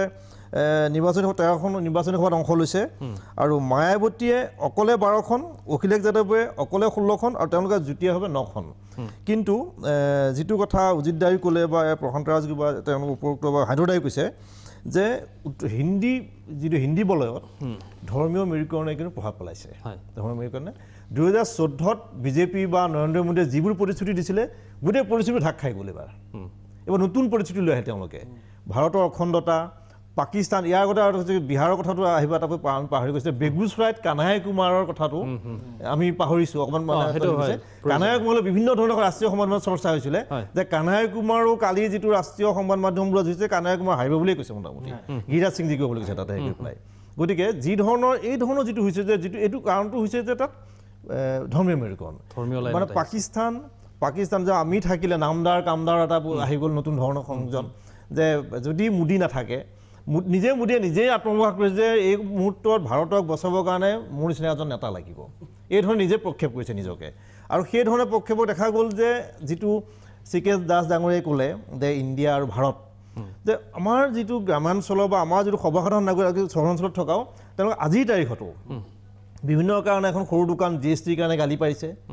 যি কাৰণে বিমুদ্ৰাকৰণ এখন গালি পাৰিছে দুটা GST দিবলগীয়া হৈছে আজিও মোক গালি পাৰিছে কিন্তু ভোটটো কিন্তু বিজেপিক দি থৈ আহিছে যে দুটা GST দিছে এটা ষ্টেট GST এটা চেণ্ট্ৰেল GST যিটো কাৰণে যে আজি বহুত শিক্ষিত যি সময়ত প্ৰধানমন্ত্ৰীৰ ভাষণৰ বিৰুদ্ধে প্ৰথমবাৰৰ কাৰণে মই ভাবোঁ মই দেখিছোঁ যে দিল্লী বিশ্ববিদ্যালয়ৰ 270 জন অধ্যাপকে একেলগে মুখৰ হৈছে ৰাষ্ট্ৰীয় সংবাদত বিভিন্ন ধৰণৰ ওলাইছে অথচ ৰাষ্ট্ৰীয় সংবাদ মাধ্যমত এইখিনি মানে গোটেই বিজেপিক বিভিন্ন ধৰণে সহায় কৰিছে এটা দুটা নিউজ চেনেলৰ বাহিৰে এইটো বাৰে বাৰে এজন সংবাদকৰ্মী হিচাপে ক'ম মমতা বেনাৰ্জীয়ে কি ধৰণে নৰেন্দ্ৰ মোদীক অপমান কৰিছে সেই বিষয়টো লৈ পেলাই বাৰম্বাৰ মানে দিন জোৰা আলোচনা হৈছে অথচ প্ৰজ্ঞা ঠাকুৰে নাথুৰাম গডছে দেশপ্ৰেমিক বুলি ক'বলৈ গৈ মহাত্মা গান্ধীক তেওঁ উপলুঙা কৰিলে সেই বিষয়টো লৈ এবাৰ আলোচনা হ'ল এটা নিউজ চেনেলৰ বাহিৰে সমান্তৰালভাৱে এই প্ৰশ্নটো আহিছে যে প্ৰজ্ঞা ঠাকুৰে কোৱাৰ আগতে সেই দলটোৰ সভাপতিয়ে কৈছিল যে মহাত্মা চতুৰ বনিয়া বুলি তো সেই ধৰণে যি ধৰণৰ যিটো মানে হেৰি আহিছিলে সেই প্ৰজ্ঞা ঠাকুৰে কোৱাৰ সাহসটো ক'ত পালে এই ধৰণৰ প্ৰচাৰ এই ধৰণৰ কথাবিলাক এই কথা ধৰ্মীয় মেৰুকৰণ মহাত্মা গান্ধী থকাৰ কাৰণে পাকিস্তানৰ সৃষ্টি হ'ল বাৰে বাৰে গৈ পাকিস্তান পেলাই দিয়া যায় যে আমি যদি নাহোঁ আমাৰ যদি মোদী যদি নাহে তেতিয়ালৈকে যে পাকিস্তান আমাক আক্ৰমণ কৰিব ভাৰতবৰ্ষ নাথাকিব এই ধৰণৰ মানুহ হয় ৰূপম গোস্বামী ডাঙৰীয়া আপোনাৰ ওচৰত আহিব বিচাৰিছোঁ এক্সিট পোল নেশ্যনেল হৈ গ'ল প্ৰাগৰ এক্সিট পোল সম্পৰ্কে মন্তব্য কি দিব মানে চবেইতো UPA চৰকাৰ বনাই দিয়া যেনে লাগিলে বা বিৰোধী চৰকাৰ বনাই মোক ক'ব দিলে মই ভাল পাওঁ আপোনালোকে আপোনালোকে কেনেকৈ ইনফ্লুৱেঞ্চ কৰিব মোক বক্তব্য ৰাখিব দিয়ক মই যিটো অনুভৱ সেইটো মই কওঁ কাৰেকশ্যন দিছোঁ হাং পাৰ্লিয়ামেণ্ট শব্দটোহে কৈছোঁ আপোনাক ৰাইজে ল'ব সেই চৰকাৰ বনোৱা নাই সেই সিদ্ধান্তটো ৰাইজে ল'ব চৰকাৰ বনোৱা নাই মোৰ বক্তব্যটো ৰাখিব দিলে মই দিছোঁ আপোনাক মাতিছোঁৱে আৰু এতিয়া কথাটো হ'ল যে এনেকুৱা ধৰণৰ মোৰ আচলতে ক'বলৈ মন যোৱা নাই তথাপিও ক'ব লাগিব যিহেতু মই এটা পাৰ্টি ৰিপ্ৰেজেণ্ট কৰিছোঁ পাৰ্টিৰ বক্তব্য ৰাখিব লাগিব কথা কৈ আছে যে মোদীৰ ৱেভ এবাৰ নাই কিন্তু আকৌ কয় যে মোদীৰ নামতে ইলেকশ্যন হৈছে এই কথাটো মই অলপ কণ্ট্ৰাডিকশ্যন কোৱা যেন লাগিছে প্ৰকৃততে আচলতে ৱেভ সদায় প্ৰতিষ্ঠান বিৰোধী হয় কিন্তু প্ৰথমবাৰৰ বাবে ভাৰতত প্ৰতিষ্ঠানৰ সপক্ষে এটা ৱেভ আছিলে আৰু সকলোৱে যেনেধৰণে কৈছে অকল ধৰ্মৰ নামতে ৰাজনীতি ভাৰতবৰ্ষৰ সকলো মানুহে ইমান পাৰ্চেণ্টেজ ভোট হৈছে আপোনালোকে ৰিজাল্টৰ দিনাখন গম পাব কি সকলোৱে ধৰ্মৰ নামতে ভোট দিছে নেকি মোদী যে কোনো কাম কৰা নাই নেকি মোদী যে কোনো ধৰণৰ ডেভেলপমেণ্ট শূন্য কৰিছে নেকি এইবিলাক মানুহে জানে এইবিলাক মানুহে দেখিছে আৰু যোনে পাইছে কাৰণ চবতকৈ ডাঙৰ কাৰণটো হ'ল যিটো ডাইৰেক্ট বেংক ট্ৰেন্সফাৰ আগতে আপুনি এটা স্কিম পাবলৈ এই কথা যেতিয়া গাঁৱত যাব মানুহ সুধিব এটা ঘৰ পাবলৈ যেতিয়া 10,000 টকা 15,000 টকা খৰচ কৰিব লগা হয় যিটো বৰ্তমান কৰিব লগা হোৱা নাই ডাইৰেক্ট বেংক ট্ৰেন্সফাৰ আহিছে তাৰ বহুত লাভ পাইছোঁ আমি এই দলটোৱে আৰু দ্বিতীয় কথাটো এটা কথা খুব কোৱা হৈছে যে যিটো ডেভেলপমেণ্ট এই ডেভেলপমেণ্টটো নতুন প্ৰজন্মই দেখা পাইছে কাৰণ ভাৰতবৰ্ষৰ অধিকাংশ এতিয়া পাৰ্চেণ্টেজ 67% ইউথ আৰু ইউথে উজাৰি ভোট দিছে পোলিং পাৰ্চেণ্টেজ আপুনি প্ৰত্যেক ষ্টেটতে বাঢ়িছে আৰু নাই আপুনি চাব আপুনি আগৰ তুলনাত চাব প্ৰায় ষ্টেটত 1% 2% বাঢ়ে ক'ৰবাত এখন দুখনত কমিব পাৰে কিন্তু প্ৰায় ষ্টেটতে বাঢ়িছে গতিকে তাৰ পৰা এই ইউথে আগতে ভোট নিদিছে আজি অসমৰ ক্ষেত্ৰত অসমটো সৰ্বাধিক পোলিং পাৰ্চেণ্টেজ হৈছে গতিকে আমাৰ যিটো আলোচনা বা আমাৰ যিটো আপুনি যে UPৰ কথা কৈছে UPত যেনেধৰণে কৈছে সেইটো আমি কিন্তু নাভাবোঁ আমাৰ বিজেপিৰ আমাৰ বাকী কোন এজেঞ্চিয়ে কি তথ্য দিছে বা আপোনালোকে কি দিছে সেইটোত নকওঁ মই আমাৰ দলৰ যিটো সমীক্ষা দলৰ সমীক্ষাত ইউপিত আমি 50ৰ পৰা 55ৰ ভিতৰত আমি সিট পাম এইটো প্ৰায় নিশ্চিত আৰু সমগ্ৰ যদি আপুনি গোটেই ভাৰতবৰ্ষৰ বিষয়ে চাই ভাৰতবৰ্ষত আমি বিজেপিয়ে অকলে 288ৰ পৰা 314 ভিতৰত থাকিব আৰু এনডিএ 314ৰ পৰা 395 ভিতৰত থাকিব কিয় থাকিব ৰাজগুৰু ডাঙৰীয়াই কৈছে যে যিটো আমাৰ মেইন হিন্দী বলয় এই হিন্দী বলয়ত আমাক যেনে ধৰণে কহিব বুলি ভাবা যেনে ৰাজস্থানত আমি 25ৰ ভিতৰত 25খন সিটেই পাম ঠিক তেনেকৈ বিহাৰত আমি 40ৰ ভিতৰত আমি 32খন সিট পাম আমি মানে যিটো এনডিএৰ কথা মই কৈ আছোঁ গতিকে এনেধৰণে আমাৰ পাঞ্জাৱত ভাল হ'ব কৰ্ণাটকত ভাল হ'ব আমাৰ উৰিষ্যাত আমি এইবাৰ প্ৰায় 15খন আসন পাম ঠিক সেইদৰে ৱেষ্ট বেংগলত আমি 12ৰ পৰা 18খন আসন পাম নৰ্থ ইষ্টত য'ত আগতে আমাৰ 9খন আসন আছিল এইবাৰ আমি 18ৰ এনডিএ হিচাপে আমি 18ৰ পৰা 19খন আসন পাম এনেধৰণে সকলো জেগাতে আমাৰ আসনৰ সংখ্যা বাঢ়িছে আৰু এই আসনৰ সংখ্যা বঢ়াৰ পৰা নিশ্চিত যে আমি যোৱাবাৰত যিটো সংখ্যা আছিল তাকো আমি অতিক্ৰম কৰিম আৰু আমাৰ বিজেপিৰ অকলে টাৰ্গেট আছিল 312 আৰু এলায়েন্সৰ লৈ পেলাই আমাৰ টাৰ্গেট আছিল 400 আৰু আমি আশা কৰিছোঁ আমাৰ মাননীয় নৰেন্দ্ৰ মোদী ডাঙৰীয়া আৰু অমিত শ্বাহ ডাঙৰীয়াৰ নেতৃত্বত আমি এই টাৰ্গেট পাবলৈ সক্ষম হ'ম আৰু বাকী যি সময় আহিব তেতিয়া আমি নিশ্চিতভাৱে গম পাম যে নৰেন্দ্ৰ মোদী ডাঙৰীয়াৰ ৱেব আছিল নে নাছিল আজি তাৰিখত যে কোৱা হয় নৰেন্দ্ৰ মোদী ডাঙৰীয়াৰ ৱেব নাই কিন্তু আমি ক'ব খোজোঁ নৰেন্দ্ৰ মোদী ডাঙৰীয়াৰ ৱেব সম্পূৰ্ণভাৱে আছে কাৰণ ভাৰতবৰ্ষ আমি গোটেই নিৰ্বাচনটো নৰেন্দ্ৰ মোদী ডাঙৰীয়াৰ নেতৃত্বত আৰু এটা কথা মই দুখ পাইছোঁ আৰু এটা কথা মই দুখ পাইছোঁ ইয়াত ভুৱা ৰাষ্ট্ৰীয়তাবাদৰ কথা কৈছে বৰ দুখৰ বিষয় ভুৱা ৰাষ্ট্ৰীয়তাবাদ এইটো কেনেকুৱা ধৰণৰ ৰাষ্ট্ৰীয়তাবাদ যিসকলে আচলতে ভাৰতবৰ্ষৰ নহয় তেওঁলোকেহে ক'ব পাৰে ভুৱা ৰাষ্ট্ৰীয়তাবাদৰ কথা যিসকলে IMDT এক্টৰ পিছত দল গঠন কৰিছে যিসকলে আজি বিদেশীৰ স্বাৰ্থত তেওঁলোকে কাম কৰে তেওঁলোকে এনেধৰণৰ কথা ক'ব পাৰে ভাৰতীয় কিন্তু কেতিয়াও এনেধৰণৰ কথা আমি আহিম বিজেপি মোদীৰ কোনো কথাত সমালোচনা কৰিলে তেওঁ ৰাষ্ট্ৰদ্ৰোহী আৰু যদি মোদীক সমৰ্থন কৰা হয় তেনেহ'লে মই কেইবাজনৰ কথা উল্লেখ কৰিছে সেই কথাবিলাকত কেইজনমানৰ কথাত মোৰ ডিমত একো নাই কিন্তু গোটেই নিৰ্বাচনটোত মই চিফ ইলেকশ্যন কমিশ্যনৰ পৰা আৰম্ভ কৰিছোঁ নৰেন্দ্ৰ মোদী আৰু ভাৰতীয় জনতা পাৰ্টীৰ চৰকাৰখনে নিৰ্বাচন খেলাৰ আগে কেইটামান বিষয়ত তেওঁলোকে মেনেজ কৰি লৈছে নাম্বাৰ 1 চিফ ইলেকশ্যন কমিশ্যন আজি চিফ ইলেকশ্যন কমিশ্যন নহয় ভাৰতীয় জনতা পাৰ্টীৰ এগৰাকী তেওঁ যেন সদস্য তেনেকুৱাকৈ কাম কৰিছে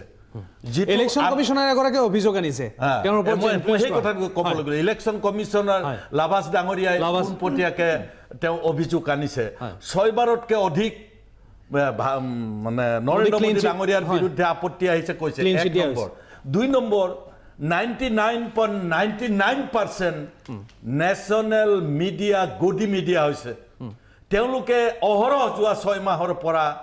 তেওঁলোকে পেইড চেনেলৰ নিচিনাকৈ ভাৰতীয় জনতা পাৰ্টীৰ সপক্ষে ৰাইজক সমগ্ৰ ভাৰতবৰ্ষৰ মানুহ বিপথে পৰিচালিত কৰিছে 2 নম্বৰ মই ক'বলৈ দিয়ক অলপ লগতে মই এই কথাটো কৈছোঁ যে আজি অসমত EVM মেচিন ক'তো হোৱা নাই অসমৰ EVM মেচিনৰ আপোনালোকে ফটো দেখুৱাবলগীয়া হৈছে আনইউজ EVM মেচিন তেওঁলোকে ট্ৰাকে আনি কামৰূপত জমা কৰিছে আজি আচৰিত ধৰণে আজি সেই EVM মেচিনবিলাক কেণ্ডিডেটবিলাকক মাতিছিল তেওঁলোকক শ্ব' কৰা কথা আছিল কেইটা EVM মেচিন আছে কিন্তু আজি আৰু আন এখন তেওঁলোকে নটিফিকেশ্যন কৰিছে যে টিল ফাৰ্ডাৰ অৰ্ডাৰ তেওঁলোকে এইবিলাক শ্ব' নকৰে তাৰমানে যোৱাকালি এক্সিট পোলে তেওঁলোকক ক'ৰবাত সন্দেহত কৰিলে নেকি বিষয়াসকলক ক'ৰবাত তেওঁলোকে ভয় খালে নেকি যে আমি আজি যদি শ্ব' কৰোঁ তেতিয়াহ'লে আকৌ এবাৰ তেওঁলোকৰ চৰকাৰ হ'ব বিপদত পৰিম এই যে গোটেই মেনেজ কৰি লৈছে এই নিৰ্বাচনটোত তাৰমানে নৰেন্দ্ৰ মোদী ডাঙৰীয়াকে ধৰি NDAৰ লগত থকা ৰাজনৈতিক দলবিলাকৰ তেওঁলোকৰ উন্নয়নমূলক কাম কাজৰ ওপৰত বিশ্বাস নোহোৱা হৈছে আপোনালোকে যিবিলাক ধৰ্মৰ কথা কৈছে অন্যান্য কথা কৈছে সৈন্য বাহিনীৰ কথা কৈছে এই কথাবিলাক মই ব্যাখ্যা দিব বিচৰা নাই মই বিশেষকৈ 3খন ৰাজ্য ঝাৰখণ্ডত যিটো আমাৰ প্ৰাক চেনেলে ঝাৰখণ্ডক লৈ যিটো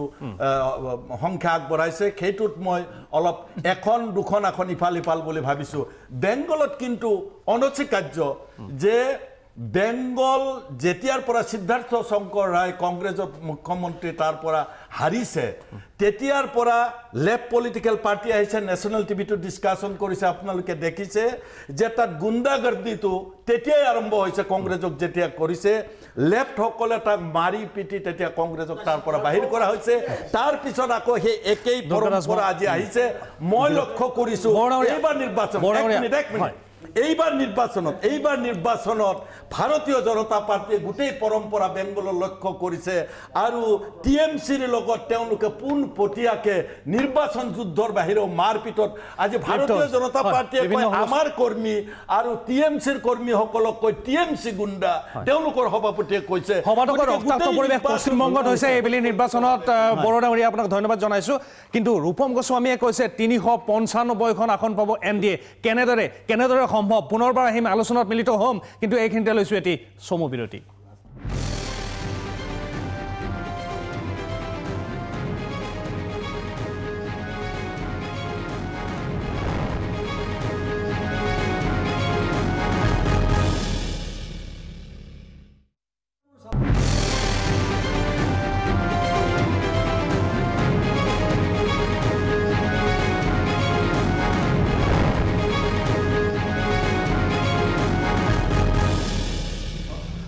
বিৰতিৰ পাছত প্ৰাগ এক্সিট পললৈ আপোনালোকক পুনৰবাৰ আদৰণি জনাইছো আৰু আহি প্ৰাগ এক্সিট পলৰ শেষ অংশত উপনীত হৈছো আৰু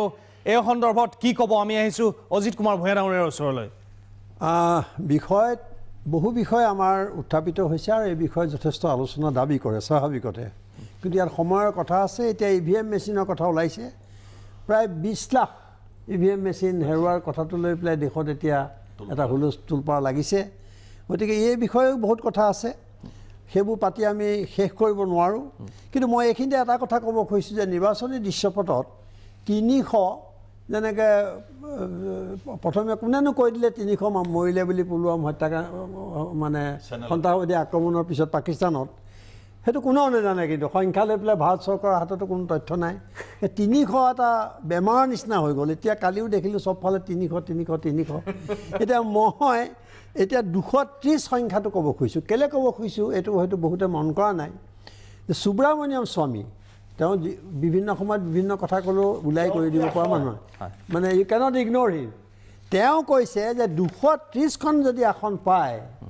তেতিয়াহ'লে কিন্তু মোদী সলনি হৈ যাব এইটো কিন্তু বিজেপিৰ ডাঙৰ নেতাই কৈছে আৰু তেওঁ কৈছে সমস্যা হ'ব আৰু তেওঁ আনকি তেওঁ নীতিন গাডকাৰীৰ নাম লৈছে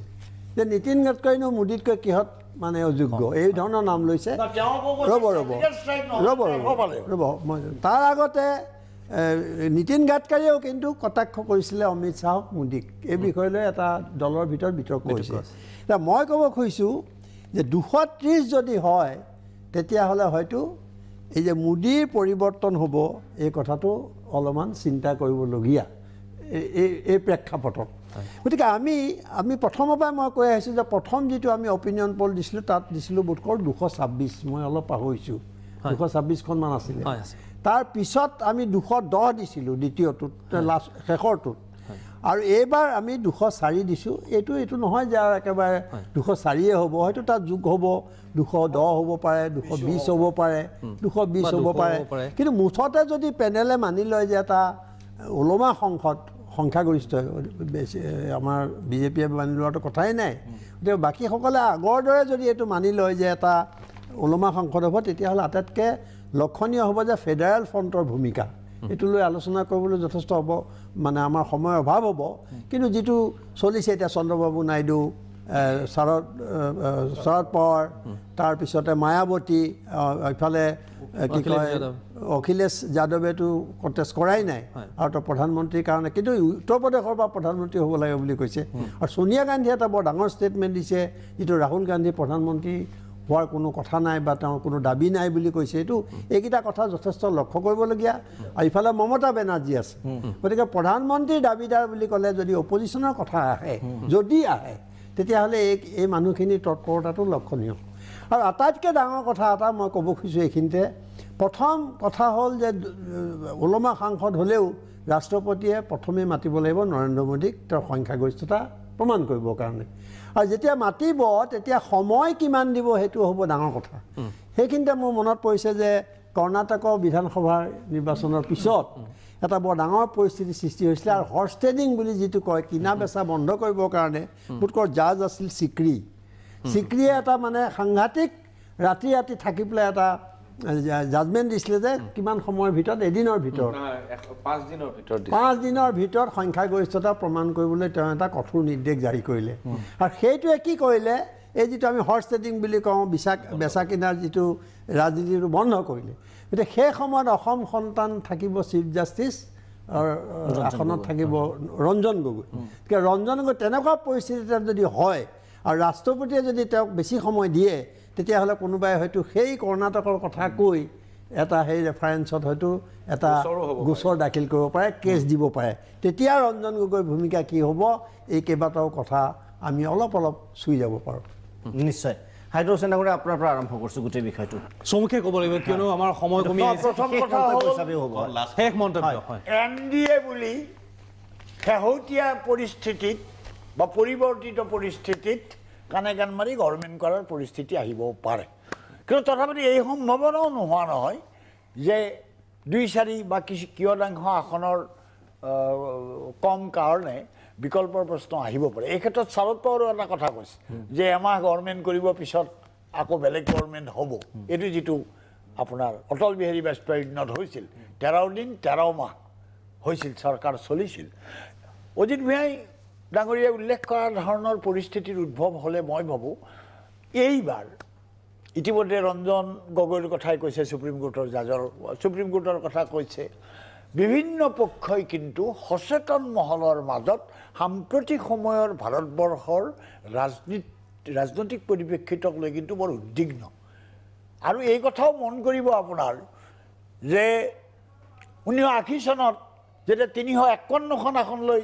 ইন্দিৰা গান্ধী ঘূৰি আহে তেতিয়া আন্তুলিয়াহঁতে প্ৰেচিডেন্সিয়েল টাইপ অফ গভৰ্ণমেণ্টৰ কথা কৈছিল এইবাৰ প্ৰেচিডেন্সিয়েল টাইপ অফ গভৰ্ণমেণ্টৰ কথা নাহিলেও semi presidential type of voting হৈছে কাৰণ ভোটিংটো মধিময় হৈছে গতিকে এই সেমি আপোনাৰ এই যিটো ভোটিং হৈছে প্ৰেচিডেন্সিয়েল টাইপ অফ ভোটিং এইটোও আপোনাৰ দেশবাসীৰ আগন্তুক দিনত ভাৰতবৰ্ষৰ মানুহে কিন্তু ডেমক্ৰেচিৰ প্ৰতি সাংঘাতিক ধৰণৰ শ্ৰদ্ধাশীল ইমাৰ্জেঞ্চিয়ে যেনেকে ইন্দিৰা গান্ধীক অন্ধ কৰিছিল তাৰ পৰৱৰ্তীকালত ভাৰতবৰ্ষৰ যিটো ৰাজনৈতিক মই সেইকাৰণে কৈছোঁ যে এনেকুৱা পৰিস্থিতিত ভাৰতবৰ্ষত আপোনাৰ এতিয়াও বৌদ্ধিক সমাজ সচেতন মহল আৰু প্ৰগতিশীল সমাজ নহ'লে দিল্লী বিশ্ববিদ্যালয়ত 300 কিমানজন অধ্যাপকে স্বাক্ষৰ কৰি এটা কথা গৰিহণা নিদিয়ে মই ভাবোঁ সেই সচেতন লোকসকলে এই ক্ষেত্ৰত এটা বিশেষ ভূমিকা পালন কৰে পৰিস্থিতি আপোনাৰ ঘটনাটো এনেকুৱা হ'ব পাৰে মই এই যিখিনি ফিগাৰ্ছ আহিছে এক্সিট পলৰ যিখিনি হিচাপ আহিছে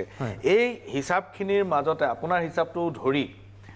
এই 3-4 গোটেইখিনি হিচাপৰ মাজত 3টা সম্ভাৱনা লুকাই আছে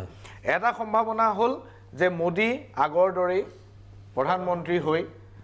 নিৰংকুশ সংখ্যাগৰিষ্ঠতা লৈ চৰকাৰ গঠন কৰা দ্বিতীয়টো হ'ল যে বিজেপিৰ সংখ্যা কমিলে বিজেপিৰ নিজৰ সংখ্যা কমিলে হয়তো নেতৃত্বৰ সালসলনিৰ প্ৰশ্নটো আহিব পাৰে য'ত তেতিয়া নীতিন গাডকাৰীয়ে এক বিকল্প হ'ব পাৰে আৰু তৃতীয়টো হ'ল যে উলমা সংসদ য'ত আৰু কোনেও একো হেৰি নাপাব এতিয়া গোটেই কথাখিনিয়ে হ'ল হাইপথেটিকেল এতিয়া এক্সিট পলত আমি যিখিনি সমীক্ষা কৰিছোঁ এইখিনিও হাইপথেটিকেল আমি এতিয়ালৈকে প্ৰকৃত ছবিখন পাবলৈ বাকী আছে কিন্তু কেইটামান তাৎপৰ্যপূৰ্ণ কথা মই মানে লক্ষণীয় বুলি ভাবোঁ সেইটো হ'ল যে নিৰ্বাচন প্ৰতীক হ'ল বিজেপিৰ আৰু যাৰ নামত খেলিছে তেওঁ এজন ব্যক্তি মোদী কিন্তু যেতিয়া এক্সিট পল আহিছে আপুনি প্ৰত্যেকটো এক্সিট পলৰ ফিগাৰবিলাকৰ ওপৰত কি লিখা আছে NDA তাত বিজেপি বুলি নাই NDA বা বিজেপি প্লাছ গতিকে নিৰ্বাচনৰ এক্সিট পলৰ সময়ত NDAটো আকৌ ৰিলিভেণ্ট হৈ পৰিছে আকৌ প্ৰাসংগিক হৈ পৰিছে গতিকে মই ভাবোঁ আৰু নীতিশ কুমাৰ আৰু মায়াৱতী এই দুই চৰিত্ৰ ভাৰতৰ ৰাজনীতিত আধুনিক ৰাজনীতিত অত্যন্ত অবিশ্বাসী চৰিত্ৰ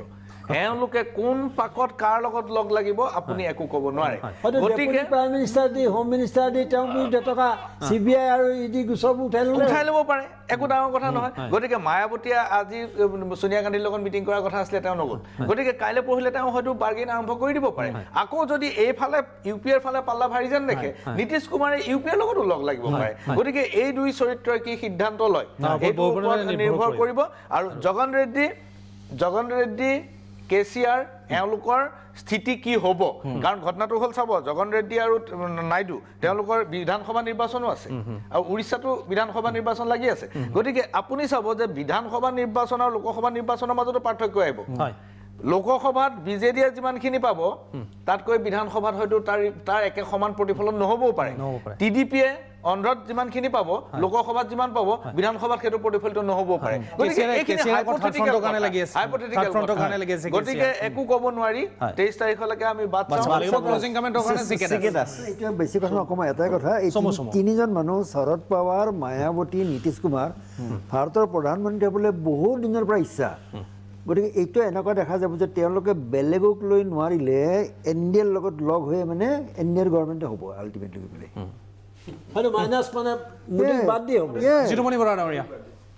এতিয়াও আচল ছবিখন আমি বৃহস্পতিবাৰে সন্ধিয়াহে ক'ব পৰা যাব দুটা দিন আছে আমি বহিলে গধূলি কথাখিনি মানে একদম পৰিষ্কাৰ হ'ব এতিয়া অনুমানৰ ওপৰত কৈ থাকিবলগীয়া হৈছে তথাপি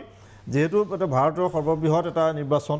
গণতান্ত্ৰিক দেশখনৰ গতিকে আমি ভাবোঁ যে মানুহে কিছুমান মানুহে ভয় খাইছে সচেতন মহলে যে যদি বিজেপি আহে আকৌ নৰেন্দ্ৰ মোদী প্ৰধানমন্ত্ৰী হয় আকৌ বিমুদ্ৰাকৰণ GST যদি কিছুমান সিদ্ধান্ত আহে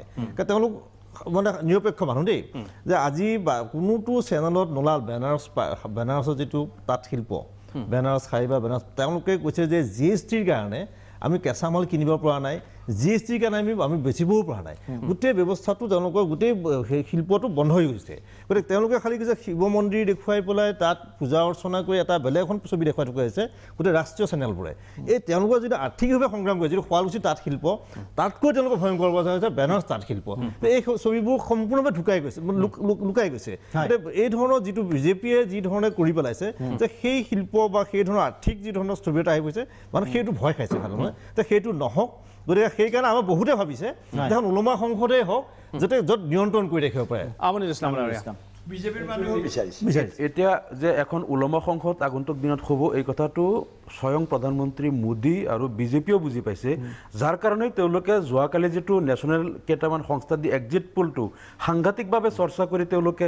মেজৰিটি পাব বুলি প্ৰচাৰ কৰা হ'ল একমাত্ৰ সৰু সৰু দলবিলাকক আকৰ্ষিত কৰাৰ কাৰণে যিখিনি ওলমা সংঘ থাৰ্ড যিটো 152 যিটো দেখুওৱা হৈছে আজি তৃতীয় সেইখিনিক তেওঁলোকৰ ফালে আকৰ্ষিত কৰাৰ কাৰণেই কালি এক্সিট পোলৰ ৰাজনীতিটো কালি কৰা হ'ল সাংঘাতিকভাৱে আৰু এতিয়া মই ভাবোঁ আৰু এটা বাক্যত মই শেষ কৰিছোঁ এতিয়া যদি UPA বা ধৰ্মনিৰপেক্ষ এখন চৰকাৰ কৰিব বিচাৰে মই ভাবোঁ যে এতিয়া এই কংগ্ৰেছে বিগ ব্ৰাদাৰ হিচাপে সৰু দলবিলাকৰ কিছুমান মনোমালিন্য আছে আমি গম পাইছোঁ বিগত দিনত মহাগঠবন্ধনৰ প্ৰশ্নত অখিলেশ যাদৱ সন্তুষ্ট নহয় মায়াৱতী সন্তুষ্ট নহয় মমতা বেনাৰ্জী নহয় আকৌ দিল্লীৰ প্ৰাইম মিনিষ্টাৰ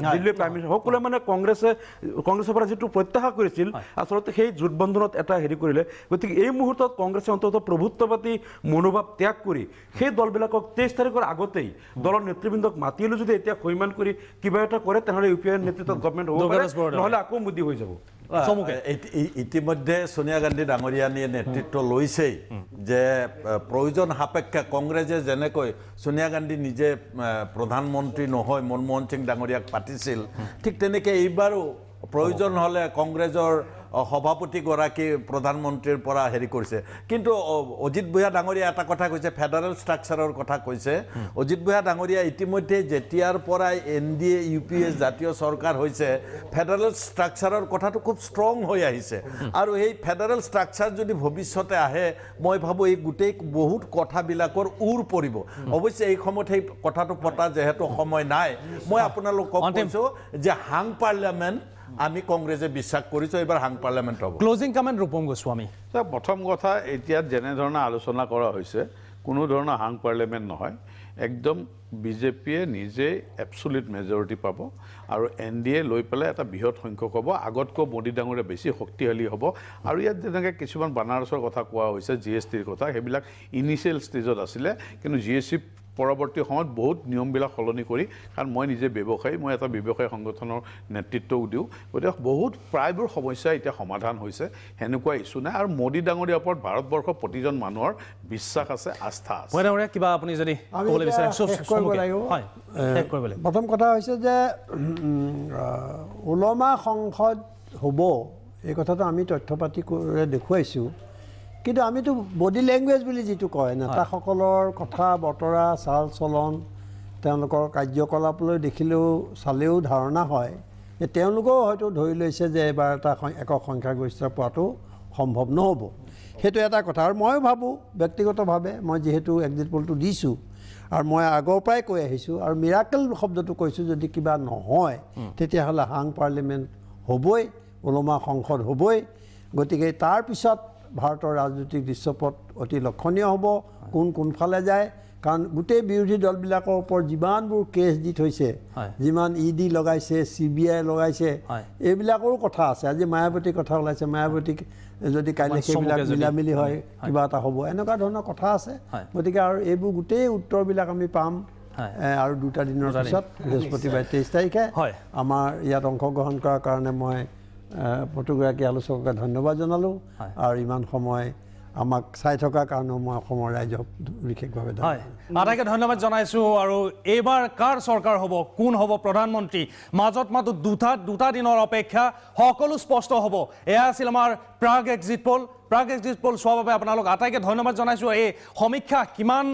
মিলি যায় আখৰে আখৰে বা কিমান নিমিলে সেয়া স্পষ্ট হ'ব 23 তাৰিখে আটাইকে ধন্যবাদ জনাই পুনৰবাৰ প্ৰাগ এক্সিট পল ইমানতে আমি সামৰণি মাৰিছোঁ ধন্যবাদ